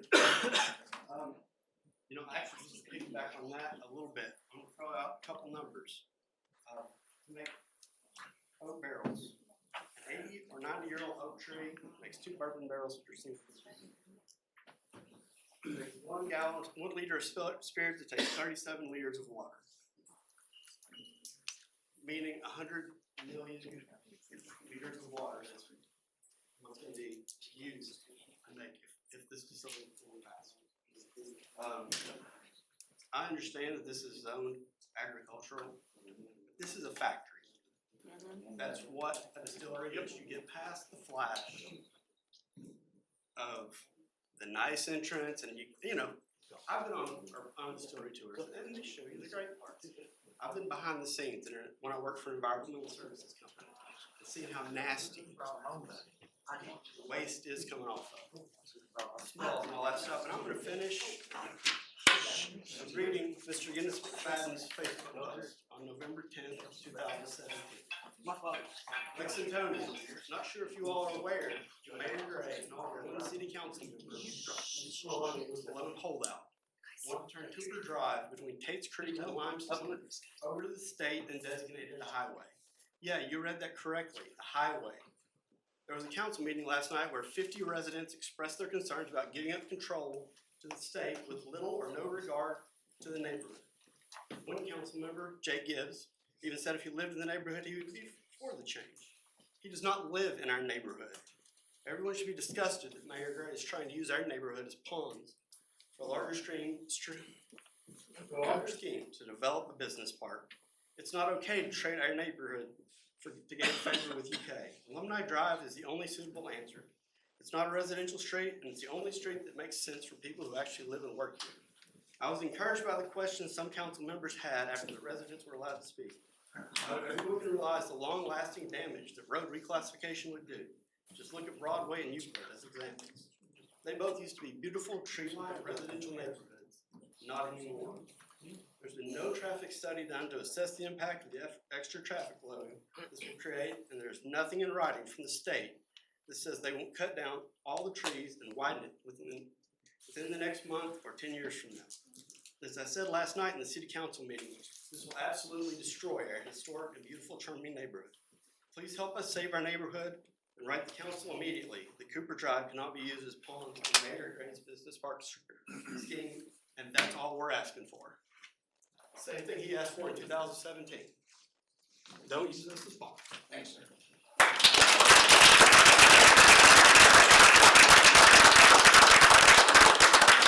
Your name and address? My name is Jennifer Hayden, 6003 Old South Drive. You agree to give truth and accurate information? Hey. Yeah, things are different. Thank you. Hey guys, if y'all want to talk right now, you can leave. It's hard for everybody in the back that wants to hear what she has to say. Go down the hall, please. Go down the hall. Can't hear. May I approach and hand you a packet with photos? Yes, absolutely.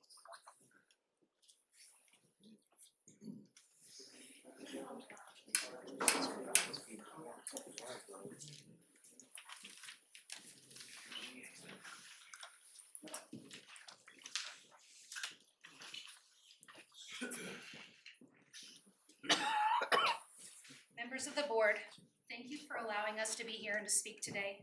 I'm here to represent a large portion of our community who are carrying a great burden of concern caused by the proposal of a large-scale distillery very close to our homes.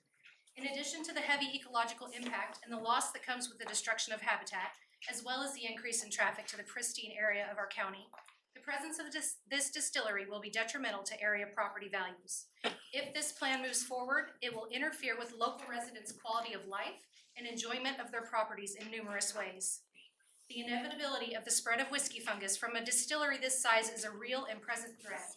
With a storage capacity of up to 500,000 barrels, as stated in Mr. McFadden's answers during a meeting with Indigo Run HOA, the proposed size of this distillery is as large as the operation in Frankfurt of Buffalo Trace in current years, and much larger than in years past.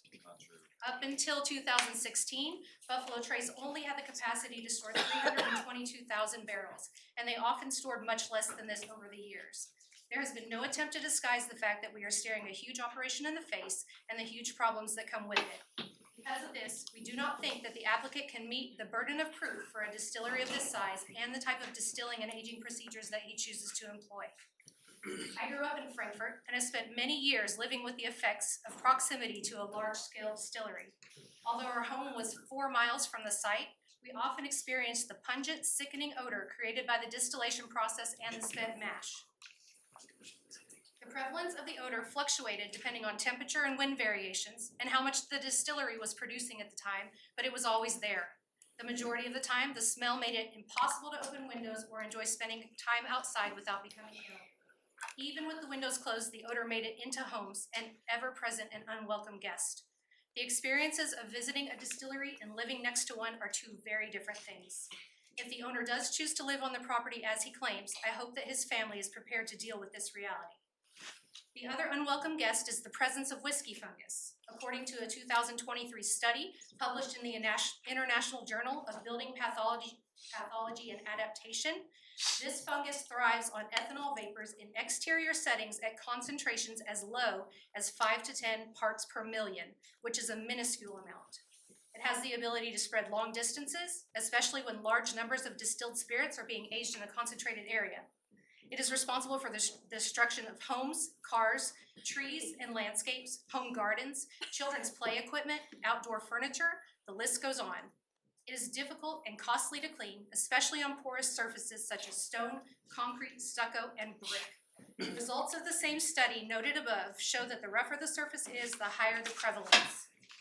Since once this fungus arrives, it does not go away. There is no amount of pressure washing or painting that can be done to get rid of it. It always comes back. Frankfurt has always felt dirty and run down to me, but I never truly understood why. Our current situation has opened my eyes to this town's silent secret, the fact that whiskey fungus is nearly everywhere. I spent some time in Frankfurt last weekend, driving around and paying attention to where the fungus lives, focusing especially on the 4 miles directly surrounding the Buffalo Trace campus. The following are some photos that I took that serve as examples of the characteristic appearance of whiskey fungus in the area and what its effects look like at various distances from the distillery. I will note that my findings are consistent with numerous expert reports of finding this fungus 2 to 3 miles from large distilleries. And if you'll turn forward, you'll see that the first 2 pages of photos, well, first 3 pages, are the effects at the distillery itself, which are heavy. I did notice while we were there that the vegetation was all struggling because it was completely coated in the fungus. That's expected at the distillery. It's right there at the site. Starting at photo 9, you'll see a half mile from the distillery. This garage area that's coated in the fungus as well as a home. We go forward to 1 mile from the distillery. We see homes, roofs, children's playgrounds, completely covered. 1.5 miles from the distillery, the Capitol Plaza. I lived here for a lot of years. We saw that thing be cleaned and resurfaced over and over and over again, and yet it's still dirty. 2 miles from the distillery, and I will note that this is 2 miles in the opposite direction of any other distillery in Frankfurt. You'll see more buildings where this fungus is growing all over the buildings, all over the street signs. It's found on vegetation. This is 2 miles away. 4 miles from the distillery. We have a building absolutely covered in it. Still on the trees. There's a close-up there of what it looks like on the stone facade of that building that's completely covered in fungus. 4 miles. This number 25, I'm sorry? that number 25. Number 25, which, yes, 24 and 25 are 4 miles, the headings at the top of the page.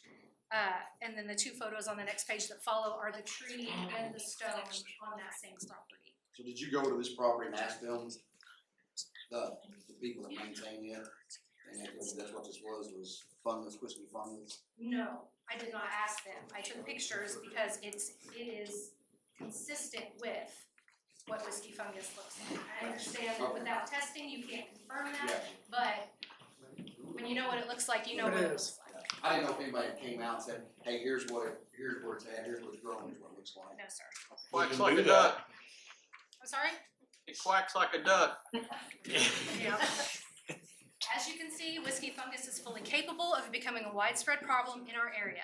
It will plague the farms and homes surrounding the property on Jacks Creek Road, and the gorgeous communities on Tates Creek Road are also in jeopardy, the ones that are behind the property that nobody's talking about.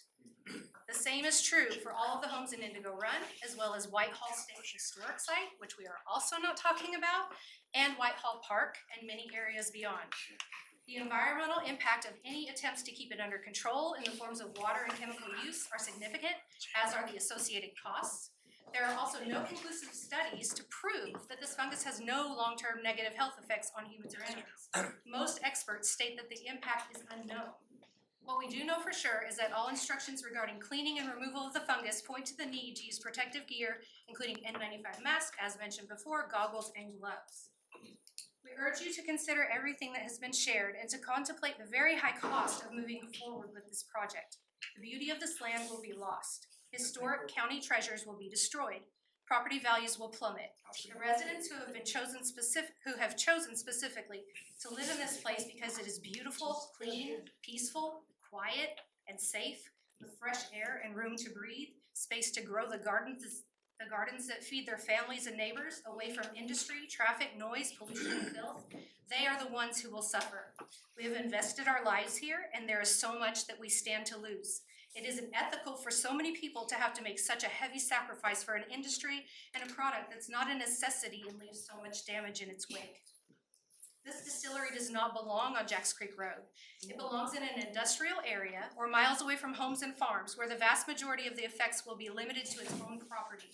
It belongs where the prosperity of the distillery does not interfere with the lives that so many of us know and love and are so deeply invested in. We urge you, board members, to say no to this conditional use permit request. This project does not and cannot meet the conditions required for approval of this type of permit. We ask you, Mr. McFadden, to recall how you felt a few years ago when the charm and beauty and enjoyment of your own neighborhood was in jeopardy. We are all feeling that right now. Please find a different, more appropriate place for your distillery and restaurant where there isn't so much to be lost by so many people.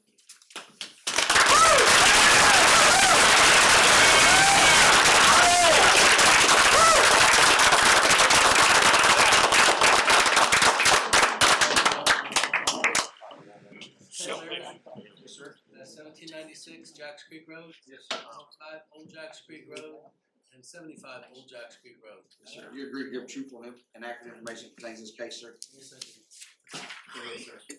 Oh, can I go up there and point? Yes, sir, absolutely. And she's a tough act to follow. I don't know if I can say anything that she didn't say that's not already been said. But, this is my farm right here. This is also my farm next door right over here. And our house is right here. And the proposed site is right here across the street. Right here across the street. So this is across the street from my farm and my other farm and next door to my house. So I have a vested interest in what happens in my lot. It's literally my lot. We have 3 children, little boys. Well, he's not so little anymore, my big one's here. Living across the street from our farms, Madison farms. We often have to cross the road. To get to the farm, we have over 300 animals, different types of farm animals, and I can appreciate a homestead type situation and a farm table restaurant. And I think that's a great idea. Any kind of farming in our community is a great idea. If you start where the bypass is at the beginning of Jacks Creek Road, and you go all the way down to the end of Jacks Creek Road, where it crosses over Kings Creek and then goes up the hill, there is not one piece of industry on that entire strip of road. Start to finish, there is zero industry on our road. We moved here from California, this is our 9th year here. The reason we left that area where we were in California was because of pollution, smog, and bad air. I have three kids, they had asthma and different problems because we lived in the Los Angeles Valley, the basin there where it would get socked in with smoke every summer from the wildfires, and they started developing asthma. I looked at the American Lung Association website, and the children growing up in the LA Valley there have a 25% smaller lung capacity than kids growing up where there's trees. The destruction of natural resources is a major concern. I think that this is not necessarily a huge destruction of natural resources here, but it offers a potential for pollution in the area, which is a destruction of natural resources. Ultimately, there's a trickle-down effect. But my main concerns are the fact that the wind is always blowing across that farm. If you look at my radar app or any app where it shows the air quality index, the air right on that little spot over there is extremely sweet. It's beautiful, sweet, clean, great smelling air. It's always smelled good, except in the summertime because it's a valley. When there's too many fires, people have barbecues and fires and stuff. Sometimes the valley does get kind of socked in over here. And on a still summer night, when there's no wind blowing across Ed's farm, there's some choking smoke sometimes that's not good. I can only imagine on a hot summer night when there's no wind, what it would be like with a distillery there, spewing thousands of cubic tons of ethanol and so on up in the air. Maybe there's going to be some sort of mitigation like they've done in California with some of these distilleries where they can capture some of the angel share and burn it off so it doesn't go waft around. I don't know if that's a possible solution or not, but that's something that I think should definitely be investigated. The other thing is the environment. There's a lot of indigenous species of amphibians.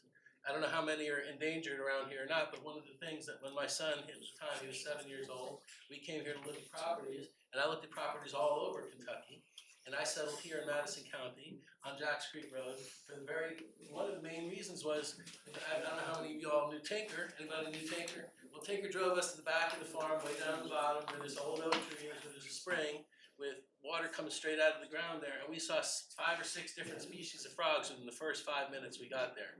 And that was one of the major contributing factors in me buying that farm, was because of the frogs there. Because when you see frogs there, legs around.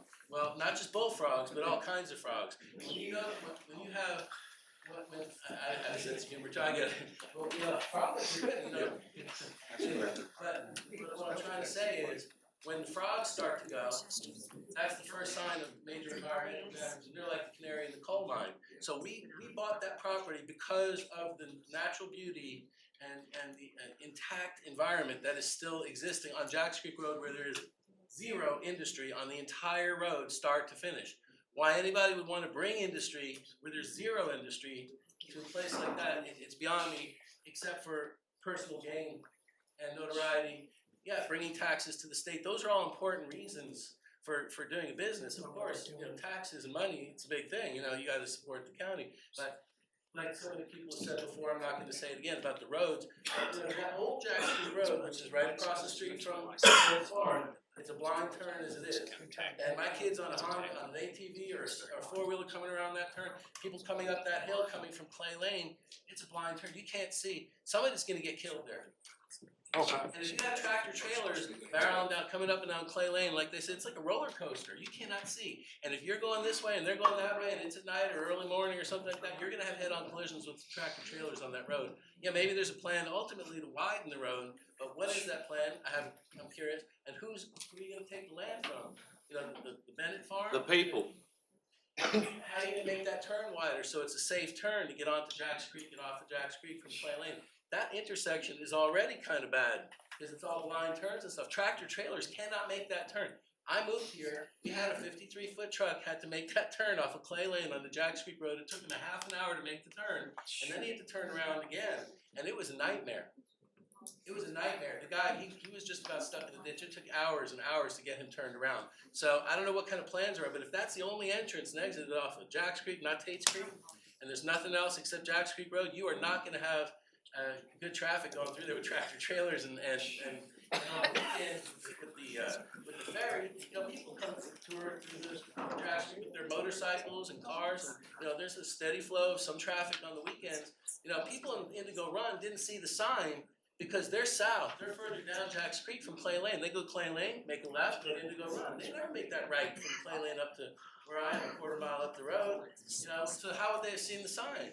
That's how I understand you have limited resources for notifying people and so on. I mean, I'm not complaining about that, but what I am saying is this is a major thing for this entire community. It's got to be treated as a major thing, not just for the entire community, but it has to set a precedent for protecting wildlife and the sanctity of people's comfortable living and happy living in this place. They invested their entire life savings to be there, like we did. So I think that needs to be taken into account with any industry that you intend to add to Jackson Creek Road when there is zero. We don't add any industry to Jackson Creek Road. Nobody really wants it there. Nobody will support it there. Thank you, sir.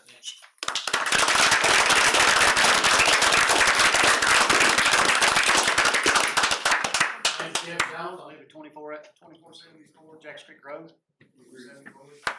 Give truthful and accurate information, Mr. Jones, in this case. My concern is taxes out there and water. So I had a friend up there's house burned, closest place for fire department to fill up was Indigo Run, put that house out.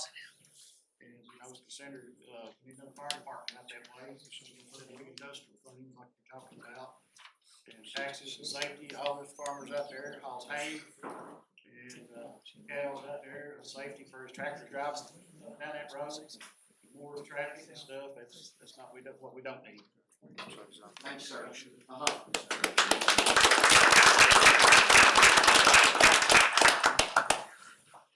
Looks like we formed a line, if you haven't seen that, so that's what I'm doing. It's sort of like the buffet. You get in line, as long as you get something different. Again, hey guys, if you get something different, please come up, tell us, but if we're starting to see repetitive, I understand everybody wants to talk, but when we're starting to hear traffic, we're starting to hear, property values, odor, filter systems, lights, pollution, risky fungus. We've heard all this. We're taking duly notes of it. So if you've got something besides that, that's great. If not, it's really, we don't need the repetitive. Okay. Good evening. My name is Liz Natter. I'm an attorney. I work for Kentucky Resources Council. I was here last month. I apologize for being back. I'm sure you all don't really want to see me again. But if I may approach, I have some written comments to put in the record. Okay. I have one as well from Bert. Yeah, you too. We gave you two.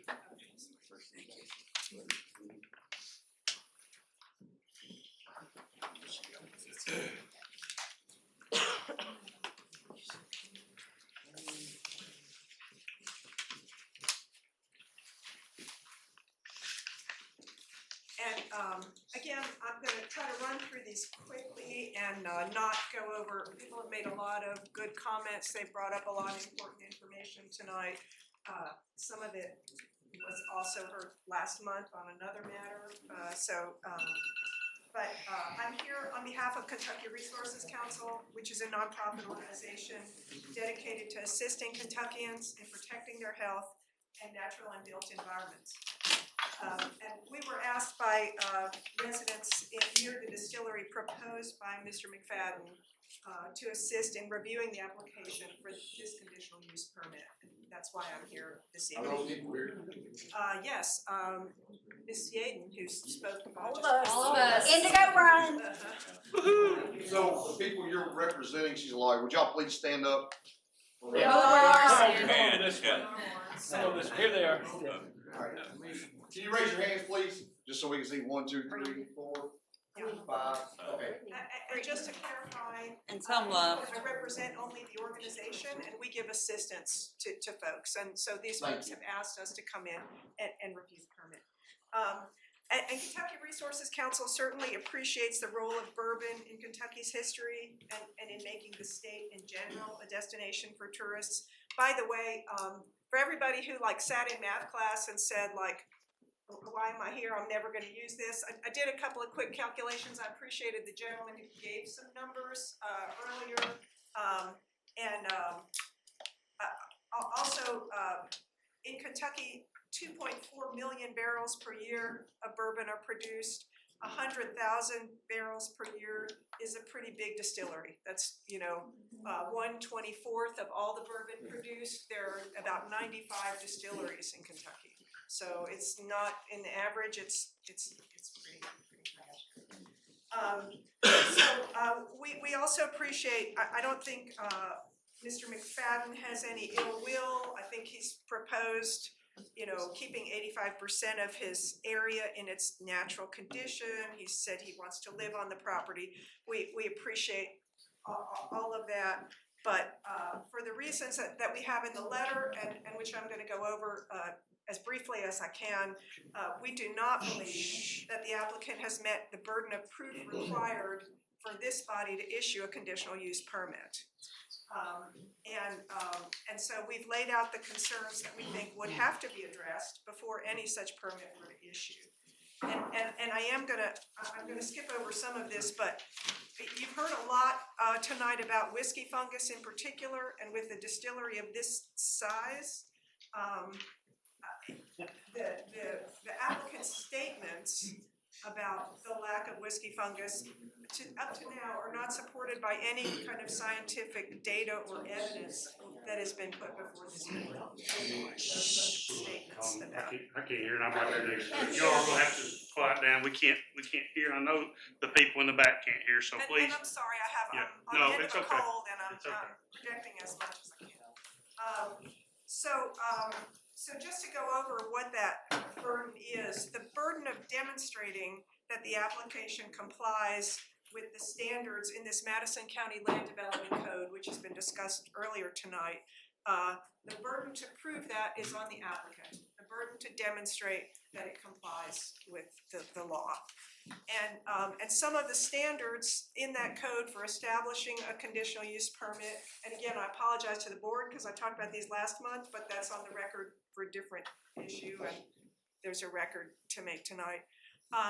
The conditional use, they have to prove that or establish that the conditional use will not be detrimental to or endanger the public health, safety, convenience, comfort, prosperity, or general welfare.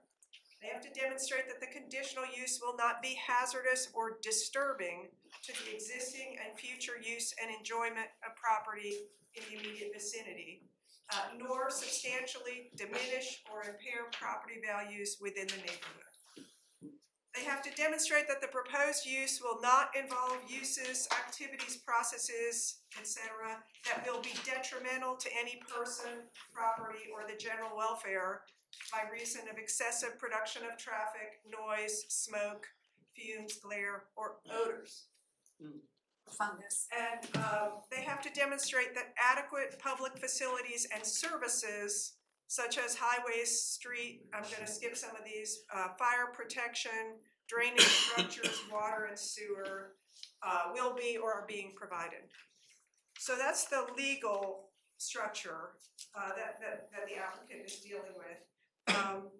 And in this case, the information that was provided in the application, and I wrote this letter based on what was up in the public notice, so not including what was here tonight, but I have listened carefully to the presentations tonight, and I believe this is still accurate. The information provided in the application is not sufficient to demonstrate that the project will not create odors and will not be detrimental to the public welfare and will not interfere with the use and enjoyment of property or negatively impact property values. In fact, this applicant, and I did hear the discussion earlier, but has so far not provided a diagram of where the distillery and rick houses will be located. I think we've now seen sort of where the distillery will be, but not where the rick houses will be, and not a statement of how many of those rick houses would be constructed. So as such, I'm not done, but as such, we respectfully request that this application not be approved at this time and without that kind of information. And then I have a list of particular issues, and I think other people have raised these. I have the same issue, James Scott, the Canadian scientist, who talked about the 2 or 3 mile radius for large distilleries.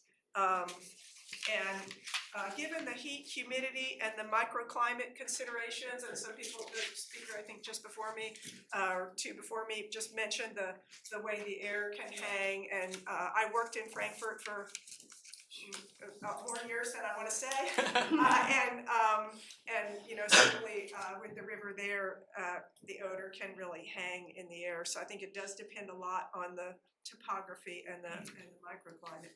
I'll just mention of this long list I have, I'll mention again wastewater, and it's true, Mr. McFadden was absolutely right, he has to follow the law like everybody else does. It's a lot. If I did my calculation right, based on the 37 liters and the multiplicate per, I can't remember what that was now, but I wrote down 25 million gallons of water. I forget how many, I guess it was 100 million liters, because I wrote down 25 million gallons we needed. And that's a lot of water, but that's also a lot of sewage. And there have been very serious disturbances and water quality violations in other areas when distilleries have had an upset, and there's a lot of biological oxygen demand in the wastewater, and it can wipe out the whole plant.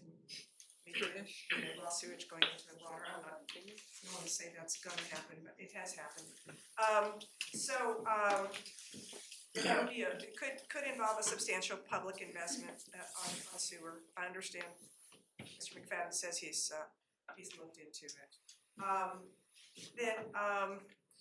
Other people have mentioned the fire issue. I'll just call attention to one thing, and I have another copy of the presentation, which I would like to also put in the record today. This is the presentation I made last month, and it goes through many of the same issues that have been talked about tonight. I'd like it to be considered as part of the record for the references and information that's in it. But I'd like to call attention to, on slide 13 of that presentation, I cite a source which is a kind of a bourbon trade internet publication, bourbonwall.com. And they say, in recent years, the Angel's Share has also taken on new meaning in the world of bourbon, and some distilleries have found innovative ways to repurpose the lost liquid. Some craft distilleries have begun to make vinegar or other spirits from the evaporated alcohol, while others have experimented with using it as fuel for their stills. In this way, the Angel's Share, what right now traditionally goes into the air and creates this whiskey fungus issue. In this way, the Angel's Share has become a resource rather than a waste product, demonstrating the ingenuity and resourcefulness of the bourbon industry. So, and it says, while these efforts are in their early stages, they highlight the potential for the Angel's Share to become a more sustainable and eco-friendly aspect of the bourbon making process. So just to go back to, I think it was the very first or second person who spoke tonight, and other people have said it too, that if there were a control on the ethanol or filtration requirements, or if one of these technologies were implemented, it would definitely reduce the impacts. Again, finally, and I'm finishing, I'm sorry.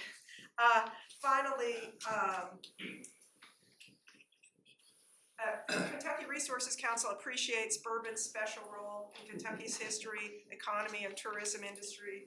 Like any development, the concerns and questions of nearby residents who may be impacted by the issuance of a conditional use permit should be heard and their concerns addressed before that permit issues. In particular, the prevention of interference with the enjoyment of property and the reduction in property values from whiskey fungus requires serious investigation, modeling, and the development of solutions. We hope that the applicant is willing to consider potential solutions, mitigations, and safeguards that can be employed.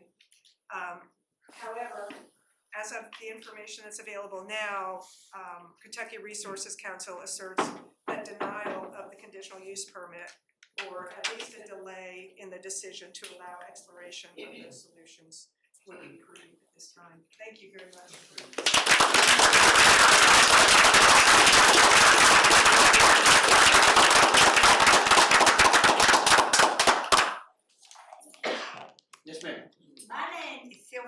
order. Yes, ma'am. I live on Clay Lane. Yes, ma'am. I am, You agree to give truthful and accurate information as it pertains to this case, ma'am? I am concerned about the traffic on Clay Lane. You didn't really answer his question. Do you agree to give truthful and accurate information as it pertains to this case, ma'am? Yes, sir. I do. Thank you, ma'am. I tell you the truth, nothing but the truth. There we go. Well, I don't have a prepared speech, and that's good, because I hate prepared speeches. I live on Clay Lane. My husband and I moved there 34 years ago. It was a nice home. It was quiet. It was isolated. In fact, it was almost boring. But progress came along and created more houses, which is fine. They're residential. They don't bother us. We had good friends out there, but the traffic on that road has become a hellhole. It is horrible.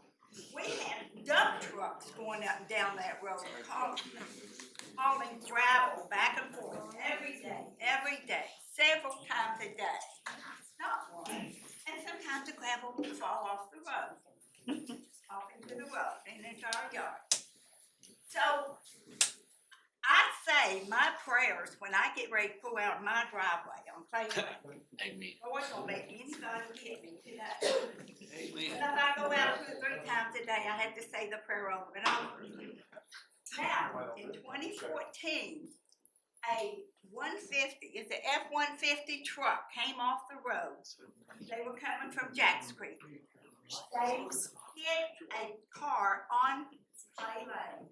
Took out the car, there was 4 people in it, came through the house, the yard next door to us, took out their car, come on down into our house and took out half of our house. For almost a year, we were without a family room and a living room. We lived in the kitchen and in the bedrooms and upstairs. I fear every time I sit on my deck that another idiot is going to come off that road and hit us or hit my house. That is I have PSTD from that. Is that the petition? About 2 months after this happened, a neighbor of ours had a workman, and his workman was pulling out of the driveway. Carload of kids came down from the Lexington Road area and hit the guy's trailer. Thank God it didn't kill the man. It made a mess and he ended up with added expenses. I'm concerned for the traffic congestion that this distillery is going to bring on Clay Lane. It's bad enough, like some people have already said, trying to turn off of Clay Lane onto Jacks Creek. I had to come that way one day to Jacks Creek and I couldn't hardly find Clay Lane. But it's a short turn in there and it's dangerous. And I do not want to be a fatality. And I don't want any of my neighbors to be a fatality on that road. But that's the main reason I don't want a business down there. Residents is so okay because residents are just people who drive to work and back or to the store and back. But if we have a distillery down there, we've got all these commercial trucks coming and going, it's gonna be a whole new ballgame. It's not gonna be pretty, so I'm asking you all to deny this. Thank you. Thank you, ma'am.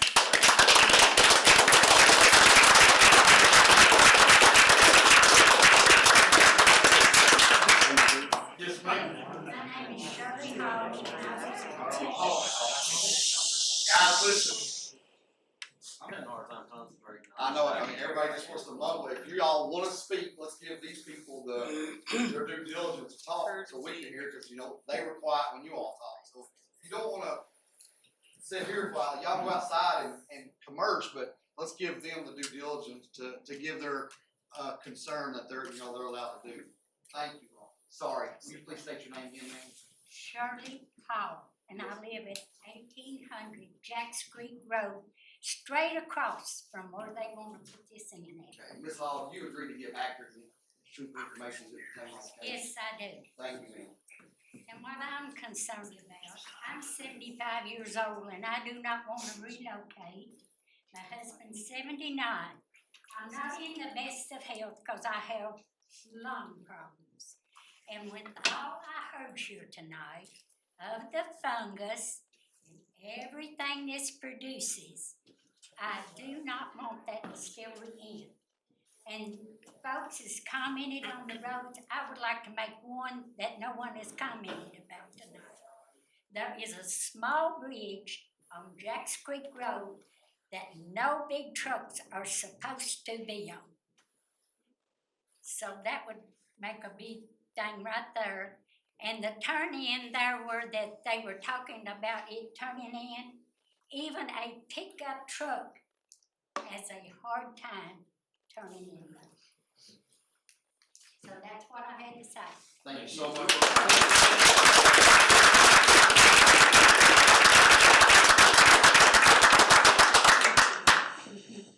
Yes, sir. Sarah Brewster, I live in 1792 Jacks Creek Pike, which is right on the corner there, if I can show you all. Yes, sir. You agree to get your one I accurate? do. Yeah. Thank you, sir. I'll get ordained. This is my lot right here. I can't see it, sir. Okay. Right here, man, I'm right here in this corner. This is Curry's farm, and this is Owens area they're wanting to develop. I don't walk in on my back porch and see a daggone distillery sitting back there on this other hill. It's beautiful land. I don't hear the traffic, I don't Oh, I'm sorry. That's all right. You're good. I'm like Miss Wickler, spoke a while ago. I've had cars drive through my yard, cause you pop over that hill after this guy's driveway, there's a real sharp curve, and they drive right up towards my house. I've had many of them wreck, total their cars. Summer, winter, don't make any difference. We don't need the traffic. Y'all are going to do the whole infrastructure thing. I'm a licensed plumber, I know. We got a 4-inch water main out front of our place. It's not there. You can't sprinkle that building. There's no way ahead. I just want to save my peace. I'm fixing to retire next year, and I will walk out on that back porch and have to look at that daggone building. I don't care what it is. I'd say see a house or two up there on the hill. You want some nice houses. Just do it. Don't smell, all that. That's all I got to say, guys. Thank you. Thank you, sir.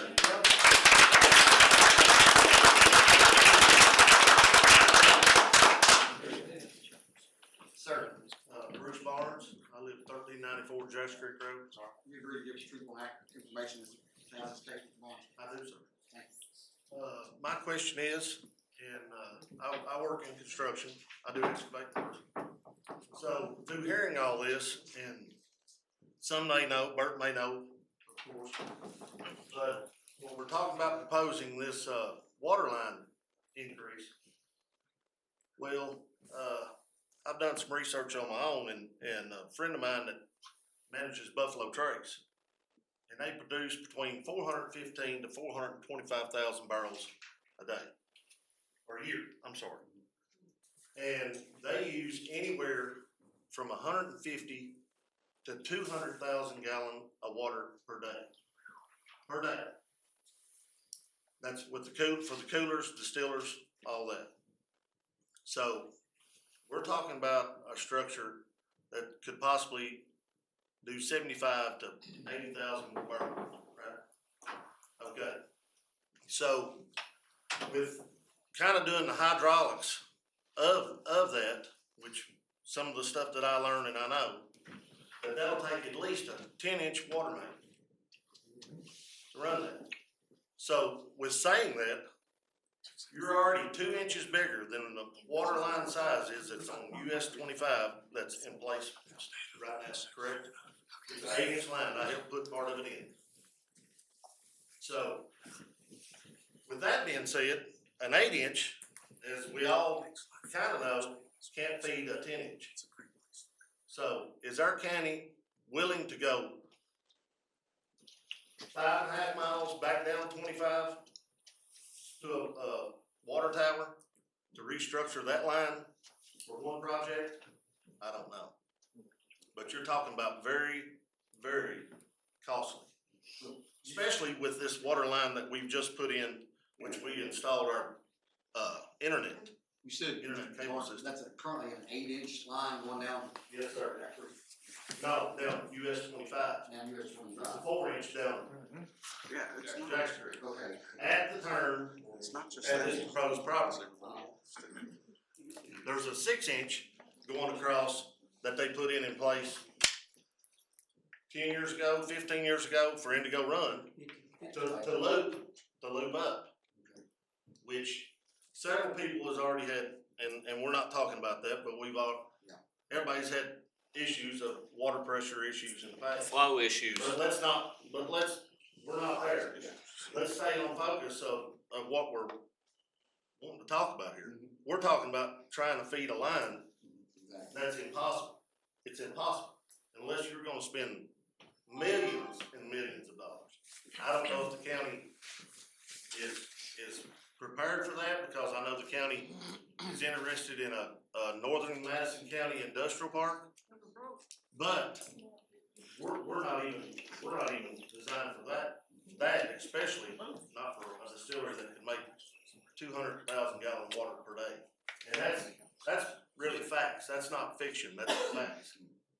And it's not my expertise to know what happens to the wastewater, where it goes, if you build holding ponds, if you recycles the water to use part of it, I don't know, you have to use skimmers to get the fungus off or whatever the case may be. But I do know what I know, that you cannot supply a 10-inch line, which will exactly what it will take to supply that kind of water. How did you come up with a need for 10-inch main? Just curious. Well, there's mathematics that you take, just like when the county gets ready to design Indigo Run. Are you master plumber? No, I am not, Okay, but thank you, sir. I'm an excavator construction. I put in sewer, water, Yes, sir. underground retention I lines. understand. I do this every day. I've done it for 25 years. Yes, sir. myself. Yes, I Yeah. understand this. So, I've dealt with the city of Nicholasville, city of, Lexington, Georgetown, which Georgetown, if you've dealt with anybody, they're critiquing more than anybody. And I've asked several of those engineers in that. I was just trying to figure out how you come up with Yeah, it. that do know. I've asked 3 engineers that do know. And they, bottom line, told me, said, there's no way. Yeah. So, I'm not trying to advise anybody on what to do. Do it secondhand. But for me, I've never tried to plumb my house with a 1/4-inch line, or with a 2-inch line off a 1/4-inch main. No, you can't go from. So, And that's what you're talking about too, and fire flow is part of that too, they've gotta come in, they've gotta represent that. Yes. That's one of my things, is, you know, I researched that, and if you don't know about flow, I live out in the country also, is 4-inch main ain't gonna feed a fire hydrant. It will not. It won't do it. And So see- that's a bigger, I think that's, like you're talking about, I think that's a state thing, I don't even think that's a county, because where we're at on Jack Creek and where that's coming from, like you're talking about from that pump and that tower, I think that's gonna have to be a state thing also. it's a big issue. Yes. I mean, this isn't, when you're talking about this, you're just not talking about county level. You're getting on up the food chain. Yeah, and you know that, you work in it. Sure. Yeah. And that's one of my biggest concerns is anybody that lives out in the county knows how these fire hydrants run. And right now, they're not running good because they're on a 4-inch flow. Right. And it's not per FSAC, it's not for all that stuff, so maybe that's something the state. Well, as a US standard, Exactly. you're not even allowed to, tap, a 4-inch line for a fire hydrant. That's why people from, the south of Clay Lane down, there's not even no fire hydrants to speak of. Because it won't happen. Now, I'm interested in what you're saying. I was trying to figure out how you come to that figure. Yes, sir, yes, sir. 859-582-5670 if you wanna call me. Yeah, what was that again? 859-582-5670. I don't know a lot of this other stuff, but as far as the fungus and I'm sure a lot of things that's not good, and we've heard all that, but I do know this. Thank you, sir.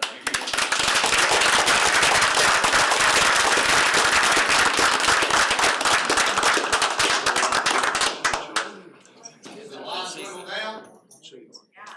All right. No, you're fine. What's Alright, so, concerned, okay, something totally different, Yes. okay, thanks, sir, tell me your name and address. Michael D. Barnes, Uh-huh. 1468 Jacks Creek Road. Okay, and you agree to give truthful and accurate information to pertain to this case, sir? Yes, sir. Okay, yes, sir. One question I have was, is this natural gas that will be used or a propane? The reason I'm asking is because my dad owns the property adjacent to his property. This property is gonna, have this, hope not, but have this, brought to our attention here tonight. There is a natural gas pipeline that runs across my dad's property. It used to be Texas Eastern back years ago. I do not know, I can't remember the name of it right now. Now, if it's a natural gas that provides this service for him, if they want it bad enough, what's gonna keep them from coming on my dad's property? We need that. Tear down fences, move cattle, do whatever you gotta do, so they can get what they want.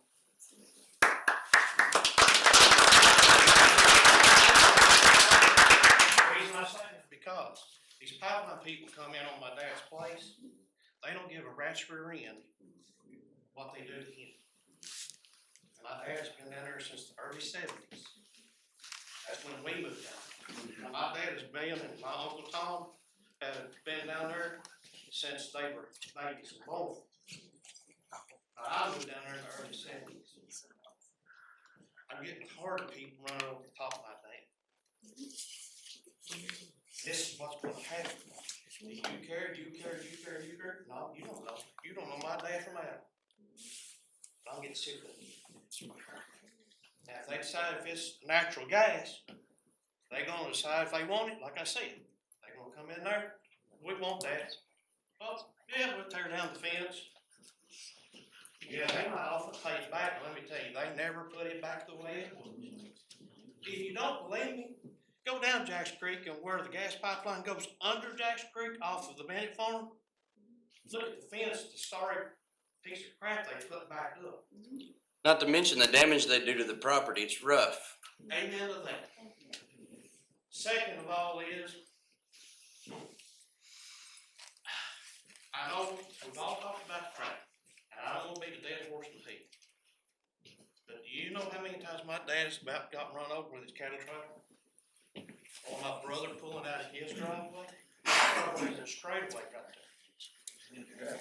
Oh, man, driveway, my brother's looks like a full intersection with fire. I don't know where it's at. Go look. I'm the next driveway up, headed toward Indigo. Folks from Indigo Run, I appreciate y'all being here to try to protect and help the people that have lived there all their lives. But let me tell you something. I've heard all the talk about the houses, 9.9 miles, this and that, between where that's supposedly, that thing's supposed to go in and go run subdivision. Right there on that map, there's a little streak of houses. You see it right there? Pull off of Clay Lane. Go right. Go up, right there. Nobody's talking about them houses. Nobody. My mom and dad's property, like I said, looks like a full intersection right there. Come back down, right there. That's where my dad lives, right there. My brother right in behind. Now that little straight stretch between there and Indigo Run, no, come back this way. Yeah, I live right in there. It up right through there. And let me tell you what, they come out of bad hell out of that curve. But what's gonna keep anybody, I haven't heard any talk about this gas really much, anybody saying anything, you're talking about the natural resource. Ain't heard nobody say nothing about this gas. Like I said, if they use natural gas instead of propane, what's gonna keep you coming on my dad's place and screwing him over again? He lived here since the early 70s. That's all I've got to say. Thank you so much.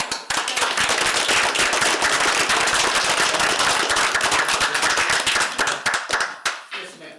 Carly Aldridge, 1051 one Clara Court. I wasn't planning to, oh, and yes, to you. You agree to give truthful and accurate information as it pertains to this case, ma'am?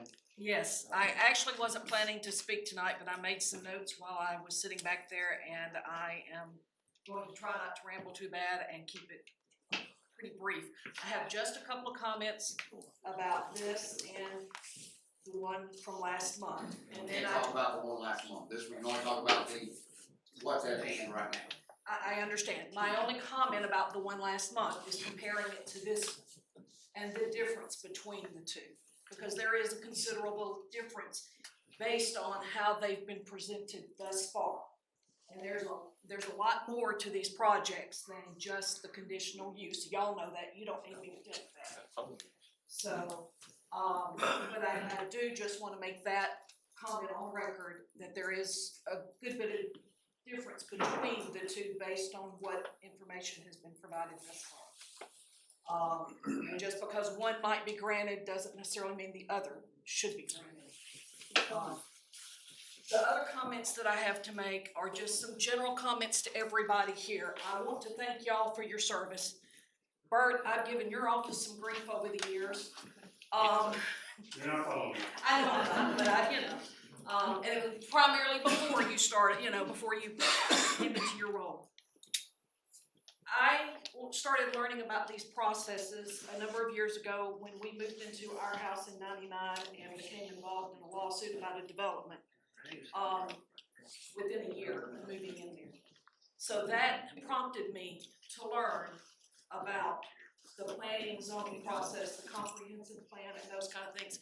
And I agree with y'all, sometimes these processes are convoluted, they're long, and it seems like things get shoved through. But I want to say on the record, in general, that there's a lot of thought that goes into a lot of this and a lot of hard work. And I don't agree with a lot of the things that have been put into place over the years. But I know what the process is, and I know how hard some of these folks work. And these appointed people on this board and on the planning commission, they're appointed. They agree to serve. They're not elected. And they get paid very little. Y'all said last time, y'all only get $75 per meeting. And look what they've put up with tonight. They've got to have thick skin. What I want to encourage y'all to do is to learn about the processes. It's a lot easier now to learn about the processes than it used to be. The comprehensive plan is on the county's website. The zoning regulations, planning regulations, land use regulations, that's the name, are on there. So y'all take some time and learn about that and what the processes are and how they're put into place. We ended up going to, a lot of people in our neighborhood ended up going to a lot of not fiscal court meetings, but planning commission meetings a number of years ago because of that lawsuit to keep an eye on things. They're a little easier to get to because they're in the evening. We don't have to leave work for that. But I sat there and watched, and I read through a lot of the drafts and all, watched them put together the comprehensive plan, I guess, was it 12 years ago maybe? It was not this last one, but the one before. And they spent a year working on that. So I just want to encourage y'all to look for that information and learn about the process. Learn about the difference between zones and conditional uses and permitted uses. So I'm going to get off my soapbox now. I just felt like I needed to say that because there have been a lot of comments about how things get shoved through, and yes, sometimes they do. But I just want y'all to know, I know that y'all put in a lot of time. I know the planning commission puts in a lot of time. The paid people put in a lot of time. So thank y'all. Thank you.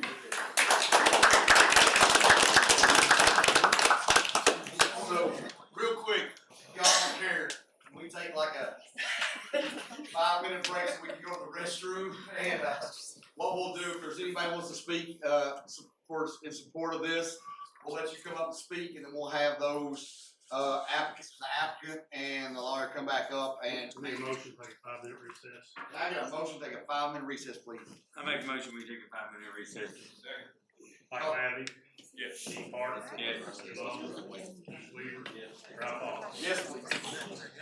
We're still on the the camera, clock, so please don't yeah. fraternize with the animals up here. Yes, please. Thank you.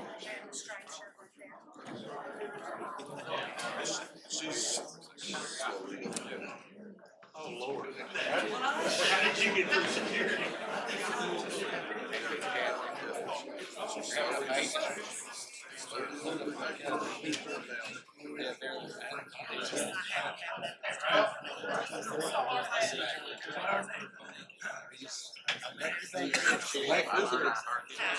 Josh, stop and see her.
Here we go.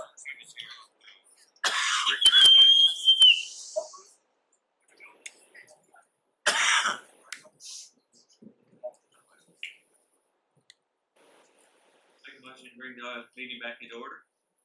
Call roll, please. Right, second. Keith Lee, Second and yes. Kim Olds, Keith Park, Yes. Mike Mavety. Yes. Ralph Allen. Yes, all right, so, we're still discussing the conditional use permit. We've had a lot of people come up and talk, with concerns. So now, if you have anybody that has, favor, supporting, whatever, please, come forward. I still have a concern. Come right on up, ma'am. Sorry. What's your name? I am Brittany Mackard. Uh-huh. And I promised to tell Where you live at? Where you live at? I live over on Rebecca Drive. I am Matthew Mackard's wife. Okay, you agree to give truthful and accurate information as it pertains to this case? Yes. We farm the Bennett Farm, which is almost all of Clay Lane. My concerns are the fencing. If there has been talk of widening the road, they're gonna help us, re-fence all that? If it's widened, what about property that we don't wanna give up? Are they just gonna take it? Are they gonna there's been talk of a new road? Are they gonna make a new road, which then again, taking more land from the farmers?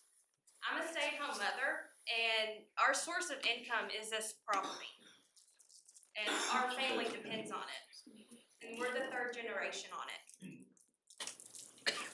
And I have, over 400 signatures of a petition that I wanted to give to you guys. With a short notice we had. Are all people live there? We can put that. Oh, we can yeah. put that. Thanks, Paige, Madison County. And people are still signing. I keep getting notifications. But that's all I have to say. Thank you so much, man.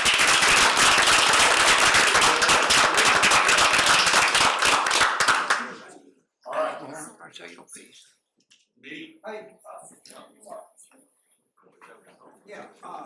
First off, I wanna thank this guy, because he's gonna be the most hated person in here above me. I got a concern here. No, it's not. Oh, go ahead. Yes, sir. Yeah, come on up, tell us your name, sir. Yeah, my name is Joseph. Hey, please, can we give him the respect we gave everybody else, guys? Come on. Sorry, sir, what's your name? My name's Joseph Kasuf. I'm at 2204 Cates Creek Road. Yes, sir. You agree to give truthful and accurate information as pertains to this case, sir? I sure do. Thank you, sir. Okay, well, I've heard a lot of talk about Jack's Creek and stuff like that, and, I'm on Tate's Creek. I'm actually, can you show me where I'm at? Absolutely. Can you bring that up just a little bit? Is there a way? I got a finger here. Alright, so, I'm right here. Basically, right here, Buffalo Creek splits here. This is the whole area on it. Is that correct? No, sir, it's under. Well, That's a whole piece. Right here, too. This is track, one track, two track. You're Two correct. tracks. Yes, sir. Yes, sir. So what I'm saying is it's gonna butt, it's actually butting right up against my property line above, right on this Buffalo Creek. This is me right here. Okay. Can you show me where you're at on that, please? Yes, sir. I'm right here. I'm right here. Right here. My house is, right here. I look right out at this field. Okay. Actually. You're right.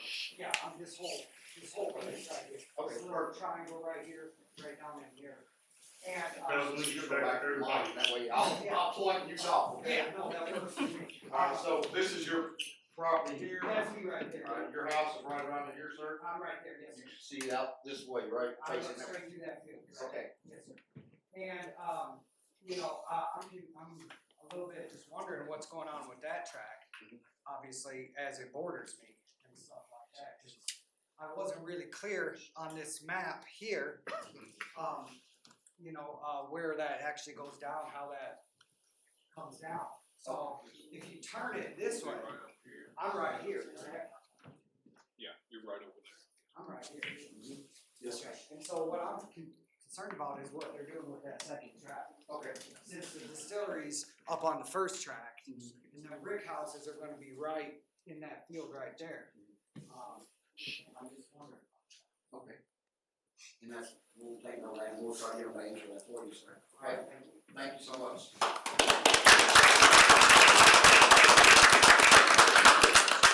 Is there anybody else that, has not spoken, has concerns? We're gonna try to shift like the agenda I talked about now, so now if you're in favor, you wanna speak on behalf or something like that, please come up and then make your piece, and then what we're gonna do is have the applicant come back up and speak, and maybe try to answer some of these questions and notes that, you all voiced concerns for, okay? Come on up, sir. Tell us your name. George Robbins, 206 College View Drive. Yes, sir. Do you agree to give truthful and accurate information? Maybe the only thing I've told the truth about today. That's all right, sir. I'm pro this, I'm pro progress and all that, but you guys have legitimate concerns. I get it. I come from a family full of farmers and all that. But this is probably about the best way you are going to get your infrastructure improved going out that area. Because You haven't lived here long. they have to provide roads and stuff for businesses like that. I'm just telling you, this, I live all over the world. I Not live- here. Pardon me? Not here. Y'all need to let him speak. We let everybody else speak. Here, You brother, gotta let me give tell him you a something. How long you lived here? All my life. You know, I did too.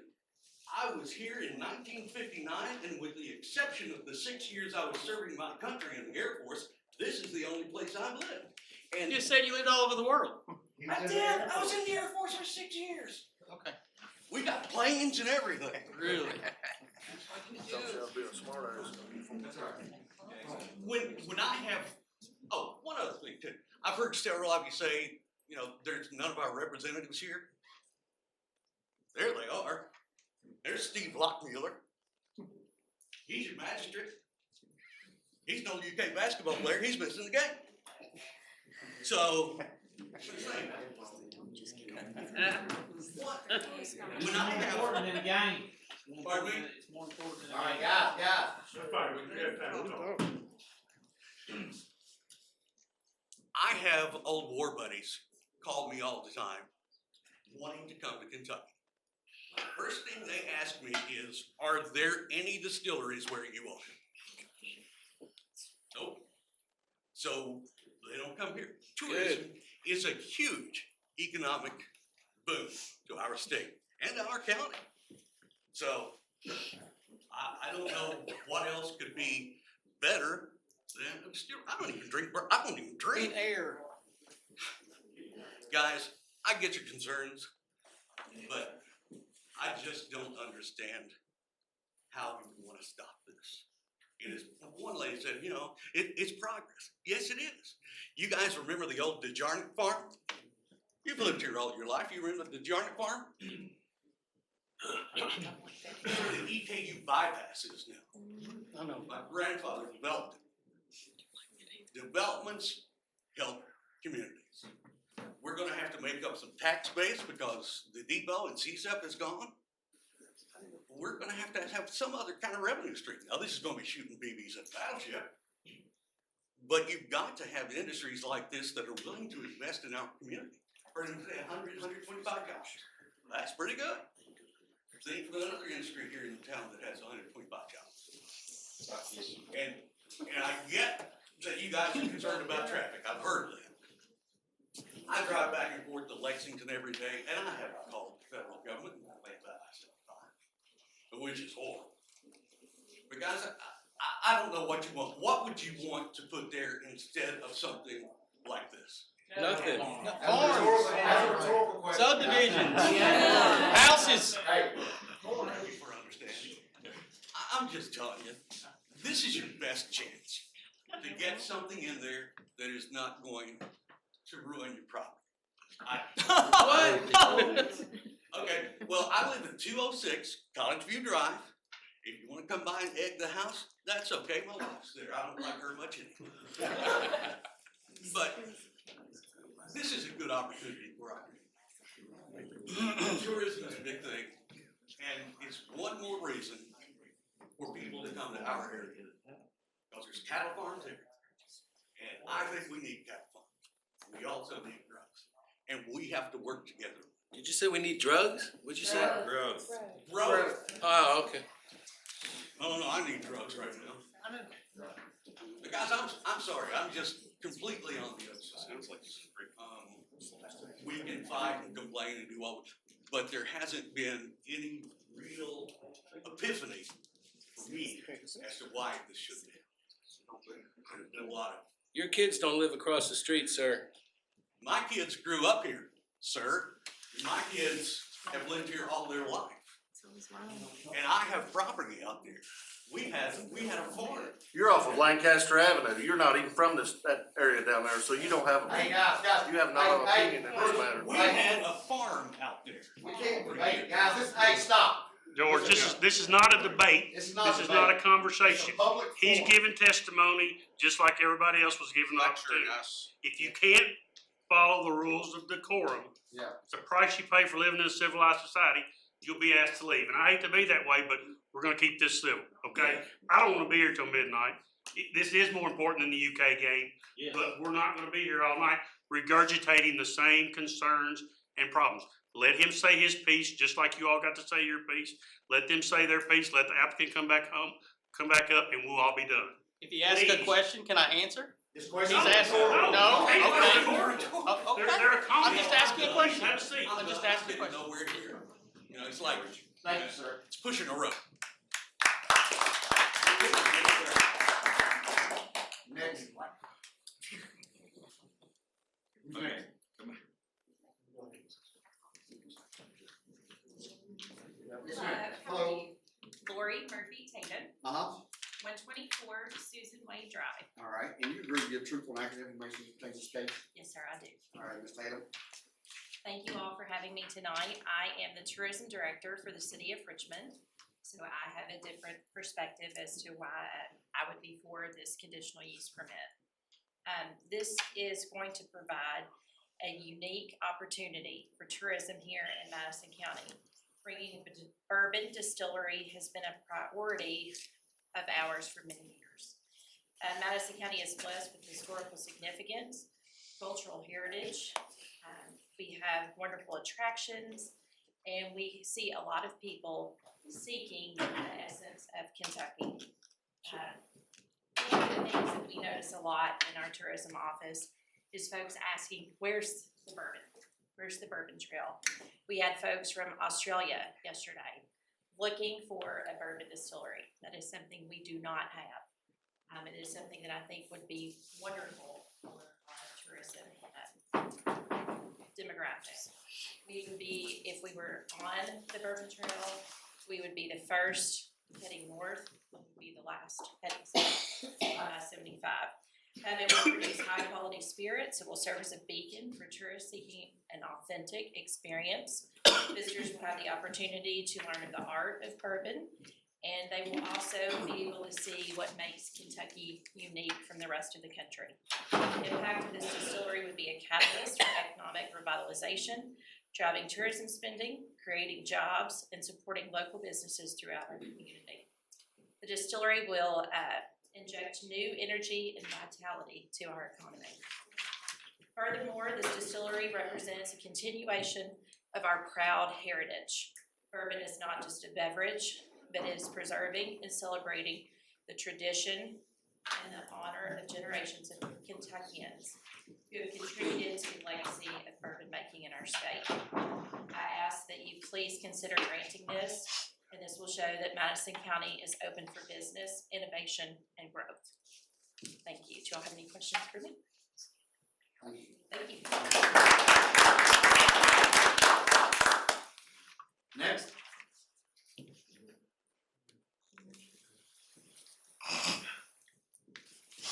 My name is Joe Bentley. I'm at 103 Pin Oak Drive in Richmond. I'll probably be the quickest one up here. Mr. Bentley, you agree to give truthful and accurate information that pertains to this case? If I have to, yes. Thank you, sir. I just want to voice my support for this. I've worked for the city of Richmond for 33 years. I worked for the city of Lexington. I worked for tourism for 3 years, and I've seen the impact these kind of things have had on communities. Who's been to a distillery here? It's quite an experience, and very positive as far as I'm concerned. They do a great job decorating at Christmas and landscaping, and it's very aesthetically pleasing. I just wanted, I'm sure Guinness will answer most of the questions, but I just wanted to address one thing. If you've ever gone to Woodford Reserve or Castle and Key or Bullet Distillery or Maker's Mark, if you've ever been on those roads, they are no better than what Jack's Creek is right now, or Clay Lane. They're very windy roads. That's what makes it pleasing. The adventure just getting there is one of the assets of having it where Guinness wants to locate. So that's all I want to say. Thank you very much. Thanks, sir.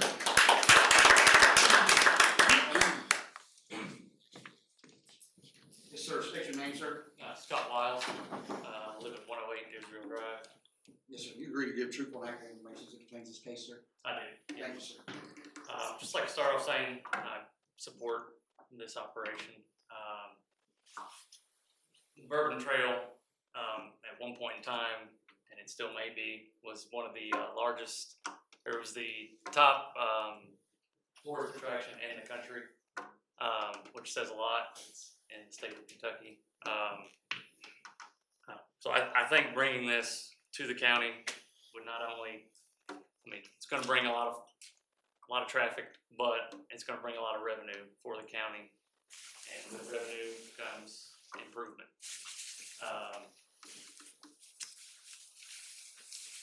Only other thing that's really not been said that I would like to hear addressed is the gentleman could, or the distillery could, or I would implore getting with the community members in the area and trying to help maintain said houses, land, whatever, maybe a partnership with the community, for like cleanup efforts or what. That's my suggestion. Thank you. Thank you, sir.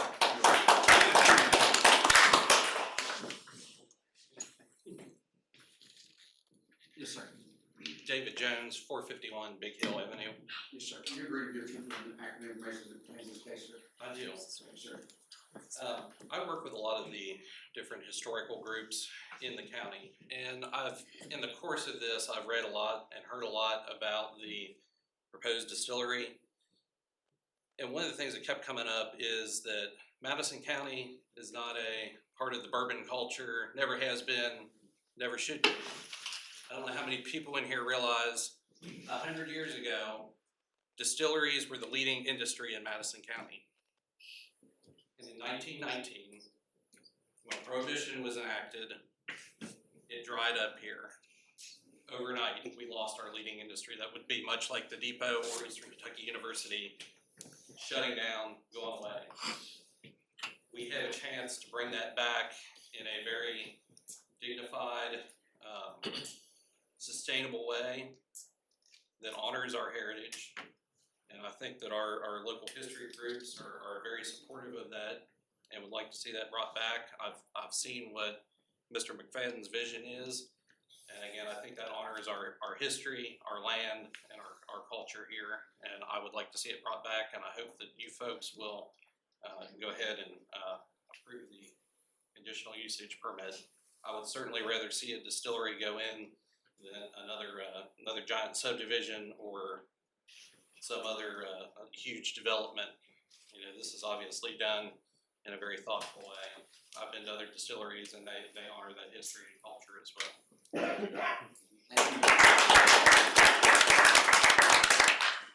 Anybody else? Yes, sir. It's one of these. I don't know if they're on or not. He's coming back up to answer a bunch of questions for you.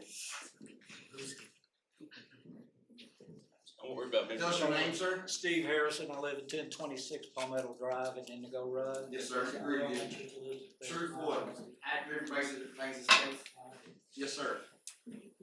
Kind of not for or against, I have learned more about bourbon in the last week and a half than I've probably known my life.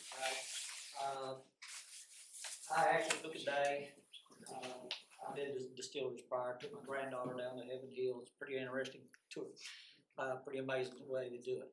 I took a day and I drove to 5 different distilleries, just to not take anybody else's word. I didn't bring a picture. I know what I saw and I don't lie about it, okay? Don't have any reason. Don't know this man from before. I don't have any investment in it whatsoever. That's just where I'm at. So I drove different distilleries. I went down to Woodford Preserve. I actually go to the parking lot. The guard caught me escorting me out, but I just wanna know what I smell when I'm not next to it. Yeah. Okay? He also lives down the road. He's been there 12 years. What do you get to smell? I don't. I said, you ever clean your house? He doesn't. Okay? That might be the honest distillery I looked at. Okay? It amazes me into it, besides the horse farms that were there. In all truth, I went to Buffalo Trace, Jim B.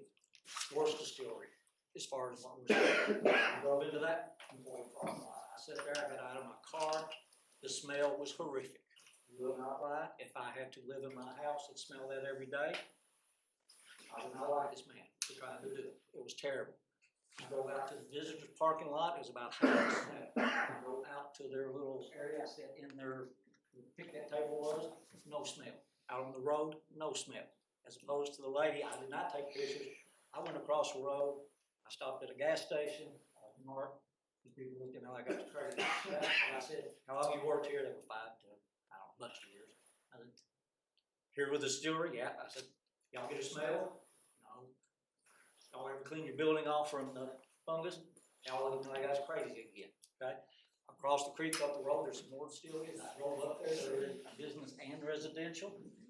I did not go to a residential door and knock on it, because people are the way they are today. Okay? I looked at their houses, I don't see any fungus, okay? But on their buildings, on their trees, which most of the pictures she submitted to you, I looked at them, she had them online, into the part of the distillery. They are on the trees. The trees weren't dying. There were shrubs there, like fungus on them. They weren't dying. Okay? As I said, as I walked out to their picnic area, there was no fungus. On the road, on the next road to it, there were no fungus. Okay? I did Cassim Key, clean as whiskey. Okay? I'm trying to remember the others I went to. I should have written it down. I went to 5 different ones. On site, some smell occasionally. I think it probably depends where it is, but I did not see fungus in their places. I did not see it when I went out.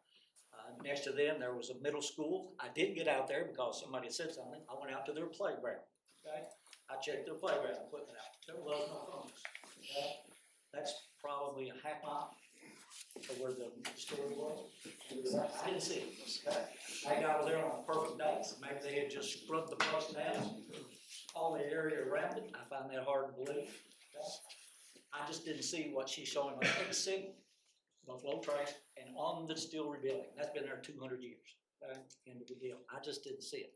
I did stop at businesses on those other distilleries too. Asked them the same questions. They didn't have it. Okay? So I just kind of want to do my piece that maybe it is there. I might have been there a perfect day.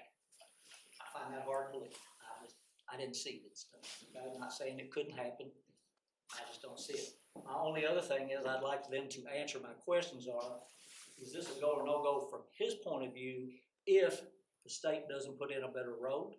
If whoever has to put in the water line doesn't put in a water line, electricity, I wouldn't do it. I don't know what his answer is. I know this is a process. I appreciate that lady bringing it up. This is a beginning, I assume, from what I understand. I find out more about this. Okay? And yes, there is input, and we can hold magistrates, okay, to it because they're the ones that give the general plan. You all just do this one little piece. Into the fact, it's a tough job. I would like to know that. The traffic is a concern to me too, so I'd like to know what they do if the state goes, you live with the road you got. So I'd like that answered by them when they come back up, but I just wanted the offside of the pictures that show on the month. I didn't see it 5 different distilleries. Okay, I think I will. Thank you, Jill. Thank you, sir.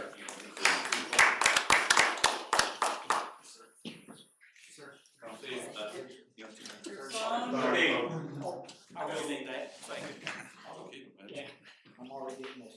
Yes, sir. Your name, sir? My name is Jerry Fields. I live at 2065 Moss Creek Court. Yes, sir. You're free to give truthful and accurate information as it pertains to this case, sir. Yes, I do. And I'd like to point out something on the map. Yes, sir.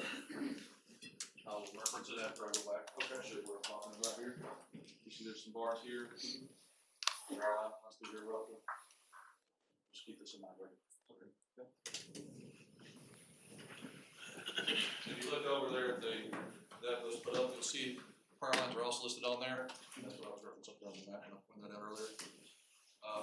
I'm opposed to this with 2 conditions. One, that the barrel capacity be limited at 600,000 on-site storage total.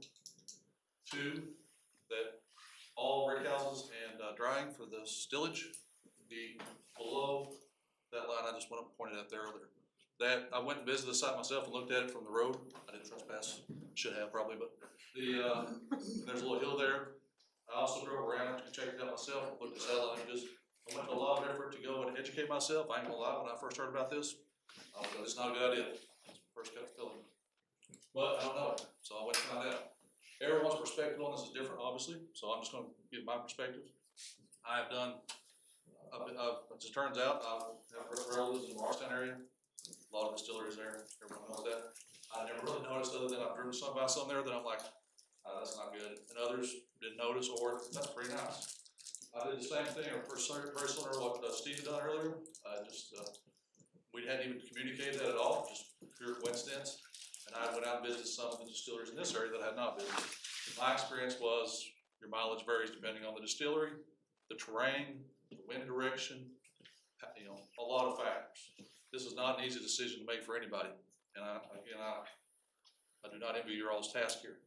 With that said, the reason I pointed out that line again is all the stuff would be below that, limited to 600,000. That's based on my experiences of me going around looking at things. I'd also like to encourage you, if you do need to investigate this, go see yourself.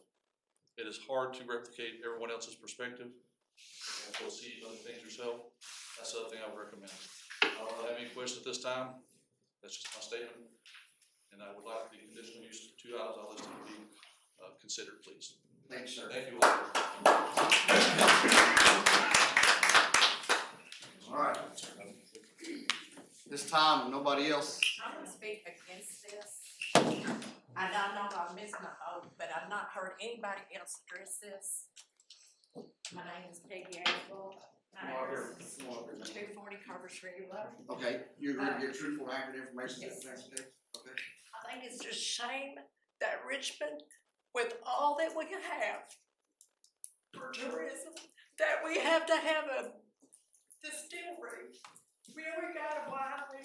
Don't anybody say, oh, you don't see that many people at the winery, but I don't think we need the distillery. And I don't want to see that because it's gonna be traffic for me and in my backyard. Thank you so much.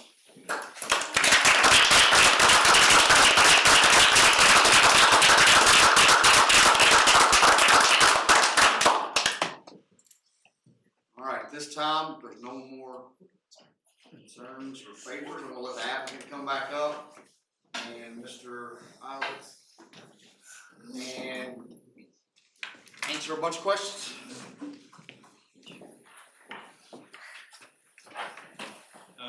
I'll start with answering some things directly. There were some questions about the water line, inaccurate assessment of what's going on there. I've actually been in touch with the water district, and we've actually done a study, and what was said was not accurate about the water line. So the supply out Clay Lane is actually sufficient to do everything we want to do. We'll just have to tie on to it and bring it to the property. So making it slightly larger going up Is it Jack Street. is it a 4-inch line? No, I want to say it's an 8-inch line going down. No, Clay Lane. 6. Do you have that study available and you can read that? I do. You can provide it to us. Yeah, it was an engineering study done by the water district When was that done? 2 weeks ago. Okay, you just provide that to Mr. Thomas. All I got was a bill, I didn't actually get the study. And that goes to the other thing, the question is who pays? I pay. Anytime this stuff happens, I pay.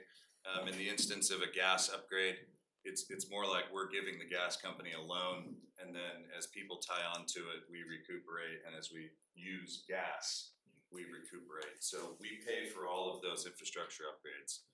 Does that include the roads? The roads are a different story, right? The state owns Jacks Creek, and then Clay Lane is a county road. We are in discussion with the state, but it's been so, they won't do too much when we're just talking, right? They're not gonna go spend a bunch of money on a road if we're just having a discussion. So That has been started. We've talked to the governor's office. So one of the questions, on back up just a second. One of the Let's questions do this. We're giving them the opportunity to answer their questions right now. Let's look at, they can do that. Let y'all generate some questions of your own. When he gets done responding to them, then y'all can follow up on that, just in the interest of time. Question about electricity and a substation. Once again, met with the power providers. It's coming right off of the transmission line on the property, not gonna affect anybody. There's no power surges, or you're not gonna be told not to run your air conditioner at 7 p.m. Like, it's not that. As far as the woman who mentioned sewage and pollution, right, accidents happen, it would be,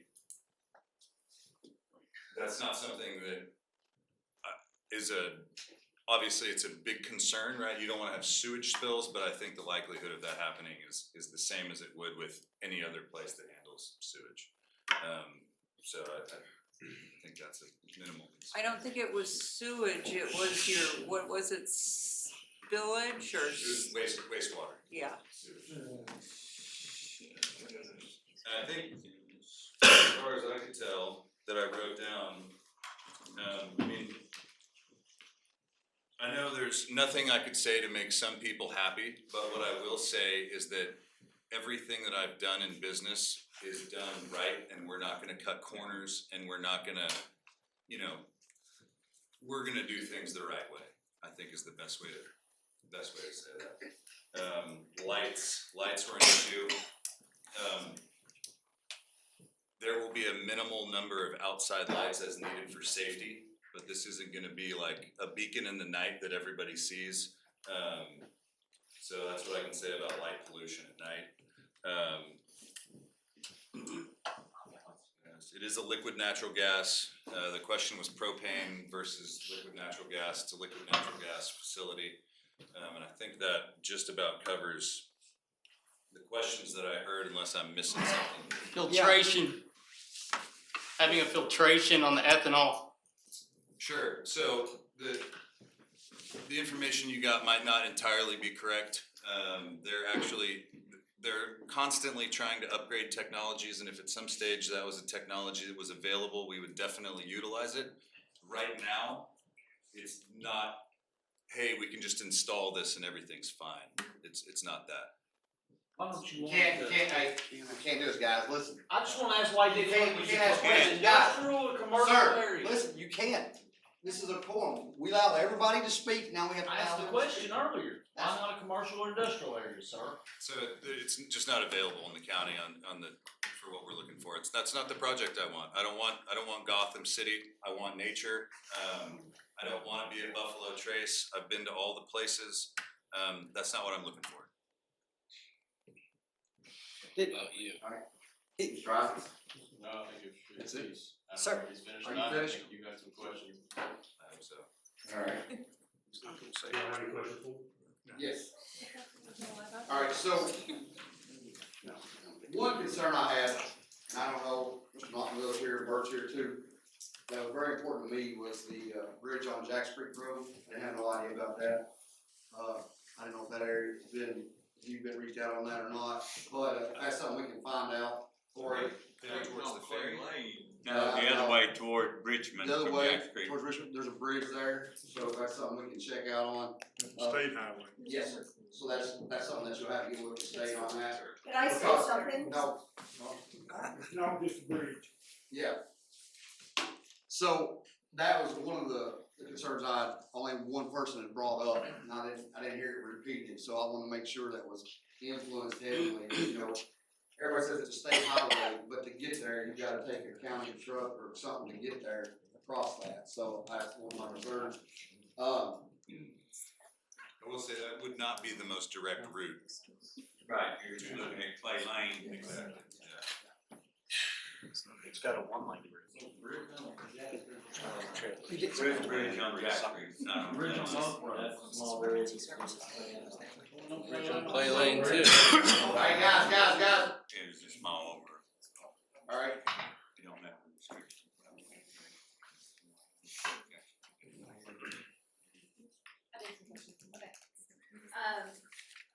What prepare for, I think the fungus, keeps coming up over and over. What have you done to prepare for that? Who are you working with? Do you have someone who is familiar with that is set up and ready to, give you all that information? Sure. So we're using Visa Construction for the construction piece of it, but as has been previously stated, there is no technology to take care of that, right? If there was, it would be in place. The answer to that is the geography of the farm, and that's what makes this particular site so good for is the geography of the farm, the way the land lies, and if in the near future those mitigation things do become available, obviously we would have those added in, but they're not currently available, as I understand it. What experience do you have with distilleries? Are you gonna just rely on professionals to give you advice as far as your plans moving forward? Sure. So I've been running a bourbon company for a couple of years, but my experience in distilleries is less. Yeah, we're gonna hire people, and we'll have, we're hiring 125 folks, and a lot of those are gonna be experts. I do have expert advisors that I'm working with right now. Multiple people that we can discuss. I don't know if everyone wants to hear that, but I do have a team of expert advisors.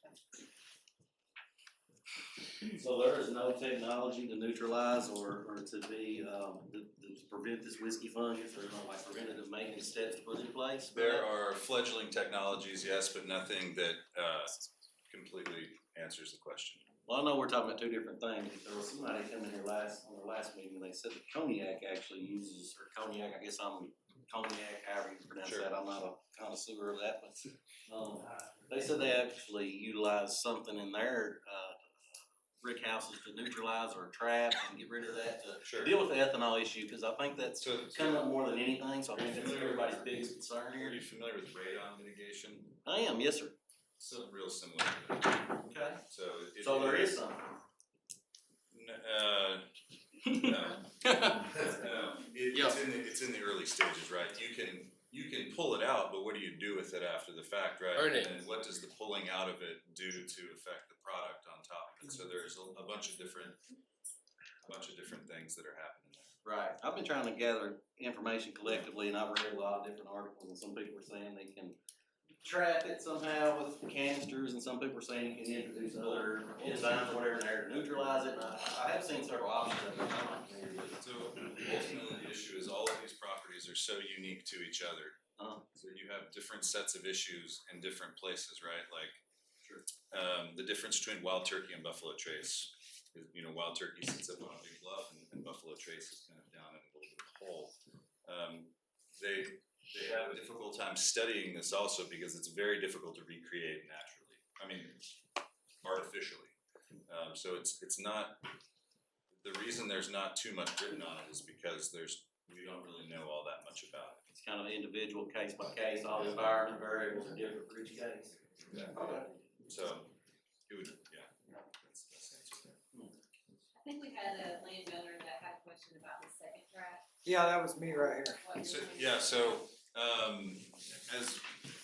the track gets highlighted. It's on the screen, you can see the bottom track.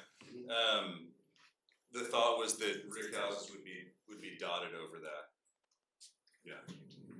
All the way down to the woods? Probably not. It starts to fall off pretty decently, and it would depend on the topography and exactly what that looked like, how much rock was underneath there. But they would be placed based on where they could be placed. How much traffic do you expect this to generate, daily traffic? Based on the AADT counts that the KY produces on their website, I think they said 624 cars a day go by Jacks Creek, average annual daily traffic. We're thinking at the peak, 15 to 20% increase. So that's primarily, employees, they're 9 to 5, right? And then goods and supplies coming in, and then hopefully a person or two also.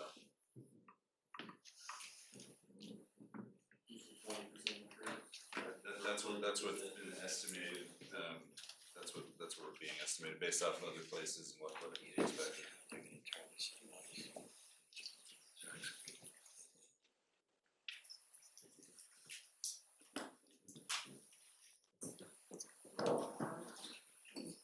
Does anybody else have any questions? How you gonna turn the semis? At this time, I'll just say this, I, myself, am not, comfortable with the amount of information we've been provided. This is not just a one-day process. I know we've gotta get, studies and we've gotta get information brought back to us, so these concerns that they have, you know, I think, these people want more than just a DOT website study. I think we need the traffic study, we need the environmental status. We need these things provided to us so we can answer some of these questions. We need, the flow, questions, you know, how the water is gonna run, things like that. That's not something that's gonna happen, and, you know, it can't happen tonight, the answers can't be provided. So I'm not comfortable with, opening a motion to approve this. I'm not comfortable with having, you know, with any kind of approval for this tonight. That's just my 2 cents. I'll open the floor up. Anybody has concerns, or we'll open the floor up for a motion. I would make a motion that we table this. Do it. Till we can get quite a bit more information and have more time to think that this is not, like some of the people were saying, this is not easy for us. We take this seriously. Thank you. I make a motion that we table this. Call the roll, please. Keith Weaver. Yes. Ken Owens. Yes. Keith Park. Yeah. Mike Mavety. Yes. Ralph Allen. Yes. Somebody take this. Yes. So, That's how you got into So, for those of y'all that don't know me, my name's Bert Thomas, I'm the Director of the Planning and Development Office. If you've got a pen and a piece of paper, I'm gonna give you some phone numbers and an email that you might wanna write down. If you don't, come see me after the meeting, and I'll give it to you. My phone number is 859-624-4780. My email is Bert, that's BERT .Thomas, THOMAS @MadisonCountyKY.gov. So the way the process will work. One more time on your email, please, sir. Bert, BERT .Thomas, THOMAS @MadisonCountyKY.gov. and one more thing, while you're doing it, Mr. Barnes stated, not this Mr. Barnes, no, Mr. Barnes at all, his dad didn't have access to internet for the, regulations and things. So by all means, if you don't have that access, I'm not done yet. he's gonna help you get it. So the process from this point, we're required to have a public hearing. That's what we've done tonight, right? We hope everybody got the opportunity to speak. If somebody didn't, I'm sorry, but I think we got the gist of your concerns. Going forward, the board will take this time while they've tabled it to do their due diligence, do their research, to reach out to the applicant, to reach out to whoever they feel like they need to talk to get more information, right? That's what this time period will be used for. There won't be another public hearing, but by all means, if you all have more questions that you didn't get answered tonight, if you have more concerns, if you have something positive you want to say, please reach out to me. That's why I gave you my phone number and my email address. These board members are community volunteers. They're not county employees. They don't have county cell phones. They don't have county internet or county emails. So I'm the processor of all that for you. You get it to me, I'll make sure I get it to them. You're welcome to reach out to me by phone, come to my office. If you have any questions, our regulations are online. If you don't have access to the internet and you need a paper copy of them, we can make that happen too. That's the process going forward. The board will pull this up under old business at their next meeting, and they could act on it at that time. There won't be any more public comment from the applicant or from the public, because that's what we did tonight. They're gonna take their time, knowing this board like I do, they're gonna take their time, they're gonna do their research, and they'll come back with the best decision they think is best for everybody. And some of you won't like it, some of you might like it. I don't know what they're gonna do. What I can tell you is Mr. Barger, that was here earlier, is 100% right. These are not elected officials. They're volunteers. They get paid a little stipend to come in here and listen to this. But what the hope is that they're community members just like you. You might see them at a ball game. You might see them at the grocery store. You might see them at church Sunday.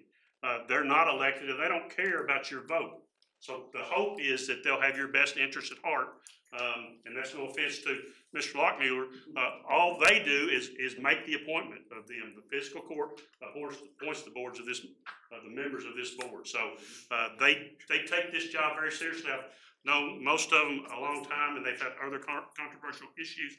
Somebody made a comment earlier that this was rubber stamped from the beginning. I can promise you, nothing could be further from the truth. They did just get this information about 6 days ago, so it's a lot for them to process.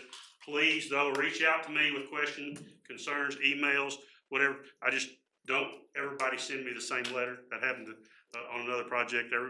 One person wrote one letter and 10 people sent it to me. So and that's fine. If that happens too, I'll figure it out.